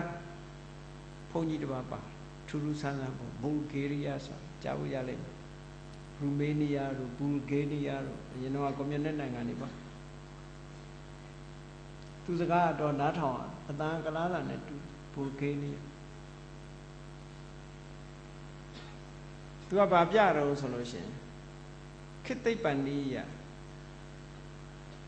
ဒီအာယုံကနေပြီးတော့အမြင်သိစိတ်ဖြစ်လာသည့်ထိဆက်သွယ်ပုံကိုသူပြောပြဟိုရင်းနဲ့ကွန်ပျူတာနဲ့ပြလူရဲ့မျက်စိမှာရှေ့ကမြင်စရာအာယုံလေးဝင်လာတာနဲ့တပြိုင်နက်ဒီမျက်လုံးလေးတွေမဟုတ်ဘူးသူကအာယုံကနေသွားပြီးတော့အုံနောက်ဖယ်ထိအောင်ရောက်သွားနောက်စီနားမှာအကွက်တစ်ခွက်ရှိတယ်အဲ့ဒီအကွက်ထိအောင်ဒီအလင်းတန်းလေးရသွားတယ်အဲ့ဒီရောက်မှမြင်တာတဲ့ဒီကြားထဲမှာ block ဖြစ်နေမမြင်ရဘူးဟော mind တို့ဆိုတာအဲ့ဒါများဖြစ်နေမလားလို့ဘုန်းကြီးတို့စဉ်းစားကြည့်မိတယ်ပေါ့သူဒီကြားထဲမှာပိတ်နေလို့ရှိရင်မြင်တယ်ဆိုတာမဖြစ်နိုင်ဘူးမျက်စိကတော့အကောင်းကြီးသို့တော့အဲ့ဒီသွားတဲ့အာယုံကြောလေးဒီတနေရာမှာနှစ်ထင်လောက်ကနေပြီးပိတ်နေတယ်ဆိုလို့ရှိရင်အဲ့ဒီလူကမြင်တယ်လို့ပြောမျက်စိကတော့အကောင်းဒါပေမဲ့မမြင်ဘူးအဲ့ဒီအလင်းတန်းလေးကနေမျက်စိကနေပြီးဝင်လာတဲ့အလင်းတန်းလေးဟာလူရဲ့ဒီနောက်စီနားမှာခေါင်းနောက်ပိုင်းမှာသွားပြီးတော့အဲ့ဒီနေရာလေးမှာသွားပြအဲ့ဒီကြမှာလူကမြင်တယ်ဆိုတာဒါသိပ္ပန္နိယဟာပေါ့နော်အဲ့တော့သိပ္ပန္နိကနဲ့မြတ်စွာဘုရားဟောထားတာတွေနဲ့ဟာ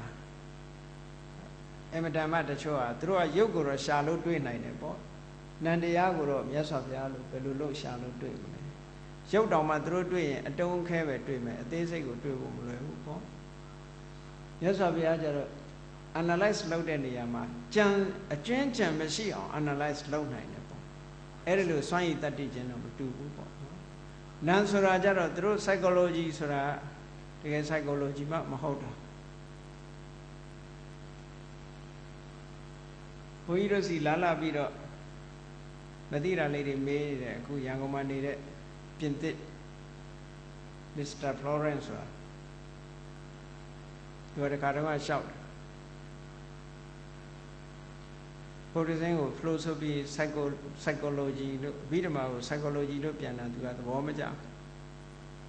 လို့ဆို psychology ဆိုတာဘာမှမပါဘူးလေ psychology ဆိုတာဘာမှမဟုတ်ဘူးဒီဗိဓမာအလွန်လေးနဲ့တာ psychology မဟုတ်ဘူးတဲ့သူကအဲ့ဒါလို့သူပြောတာတခါတော့အမှတ်နယ်သာလန်နိုင်ငံတင်နန်းသွားပို့ချတော့ Mr. Hank ဆိုတဲ့ပမောက္ခကြီးတယောက်သူတင်နန်းလာတက်တယ်လာတက်တော့သူ့ဖေက psychologist ပဲ psychology ပမောက္ခကြီးသူငယ်ငယ်တော့သူ့ဖေကစာအုပ်ကြီးပြောတယ်စာအုပ်ကြီးကစာမျက်နှာ1000လောက်ရှိအောင်ထူတဲ့စာအုပ်ကြီး psychology နဲ့ပတ်သက်တဲ့ရေးထားတဲ့စာအုပ်ကြီးပြတယ်အဲ့ဒါလောက်ထူတဲ့စာအုပ်ကြီး psychology အကြောင်းရေးထားပေမဲ့လို့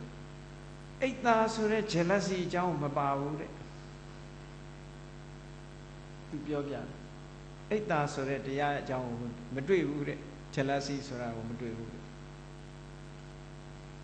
အဲ့တော့ဘုရားမြတ်စွာဟောကြားတဲ့တရားကအလွန်ပြည့်စုံတယ်ပြည့်စုံတယ်ပေါ့လူရဲ့သဘာဝတွေအရေးကြီးတာတွေလူခန္ဓာကိုယ်တွေကဖြည့်ရှင်းလင်းပြရမယ် purify လုပ်ပြရမယ်တန်ရှင်းပြရမယ်စိတ်ရဲ့အညစ်အကြေးတွေမှန်သမျှမြတ်စွာဘုရားမချမ်းချွင်းအောင်ဟောထားတယ်အဲ့ဒီညင်နွမ်းနေတဲ့စိတ်တွေကိုလည်းညင်နွမ်းနေတဲ့စိတ်ရဲ့အင်အားစုတွေကိုလည်းဖယ်ရှားပစ်ဖို့ရအတွက်ဖြူစင်စေနိုင်တဲ့စွမ်းအားတွေကိုလည်းမြတ်စွာဘုရားကထည့်ပြီးပြည့်ပြည့်စုံစုံဟောထားတယ်ဒါကြောင့်မလို့စိတ်ဖြစ်ပုံလို့ဆိုစိတ်ဟာဘယ်လိုပဲပုံဖြစ်လာတယ်လဲစိတ်ဟာအရှိတရားလားအဖြစ်တရားလားလို့ဆိုဖြစ်တရားပါအကြောင်းတရားကြောင့်ဖြစ်တာဘာကြောင့်ဖြစ်တာတော့ဆိုရင်ခုပြောရတဲ့ဝတ္ထုနဲ့အာယုံဆုံစည်းမိတယ်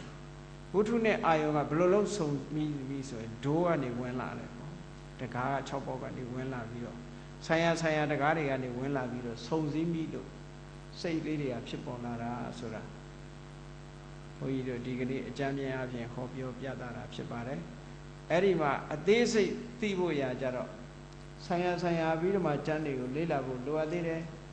ဆိုပါစို့ရူပယုံကိုအောင်ပြုတဲ့စိတ်ကဘယ်လောက်ရှိသလဲတတ္တယုံကိုအောင်ပြုတဲ့စိတ်ကဘယ်လောက်ရှိသလဲစသဖြင့်အာယုံ6ပါးဆိုတာရူပယုံတတ္တယုံကဏ္ဍယုံရတ္တယုံဖုတ္တပယုံကျန်တဲ့အာယုံတွေအားလုံးကိုဓမ္မယုံလို့ခေါ်တာနော်ဓမ္မယုံဆိုတာဒီကံမြင့်ဓမ္မယုံကိုပြောတာမဟုတ်ဘူးနော်ကျန်တဲ့အာယုန်တွေကိုအကုန်လုံးပေါင်းပြီးတော့ဓမ္မဆိုတဲ့စကားလုံးကိုသုံးလိုက်တာ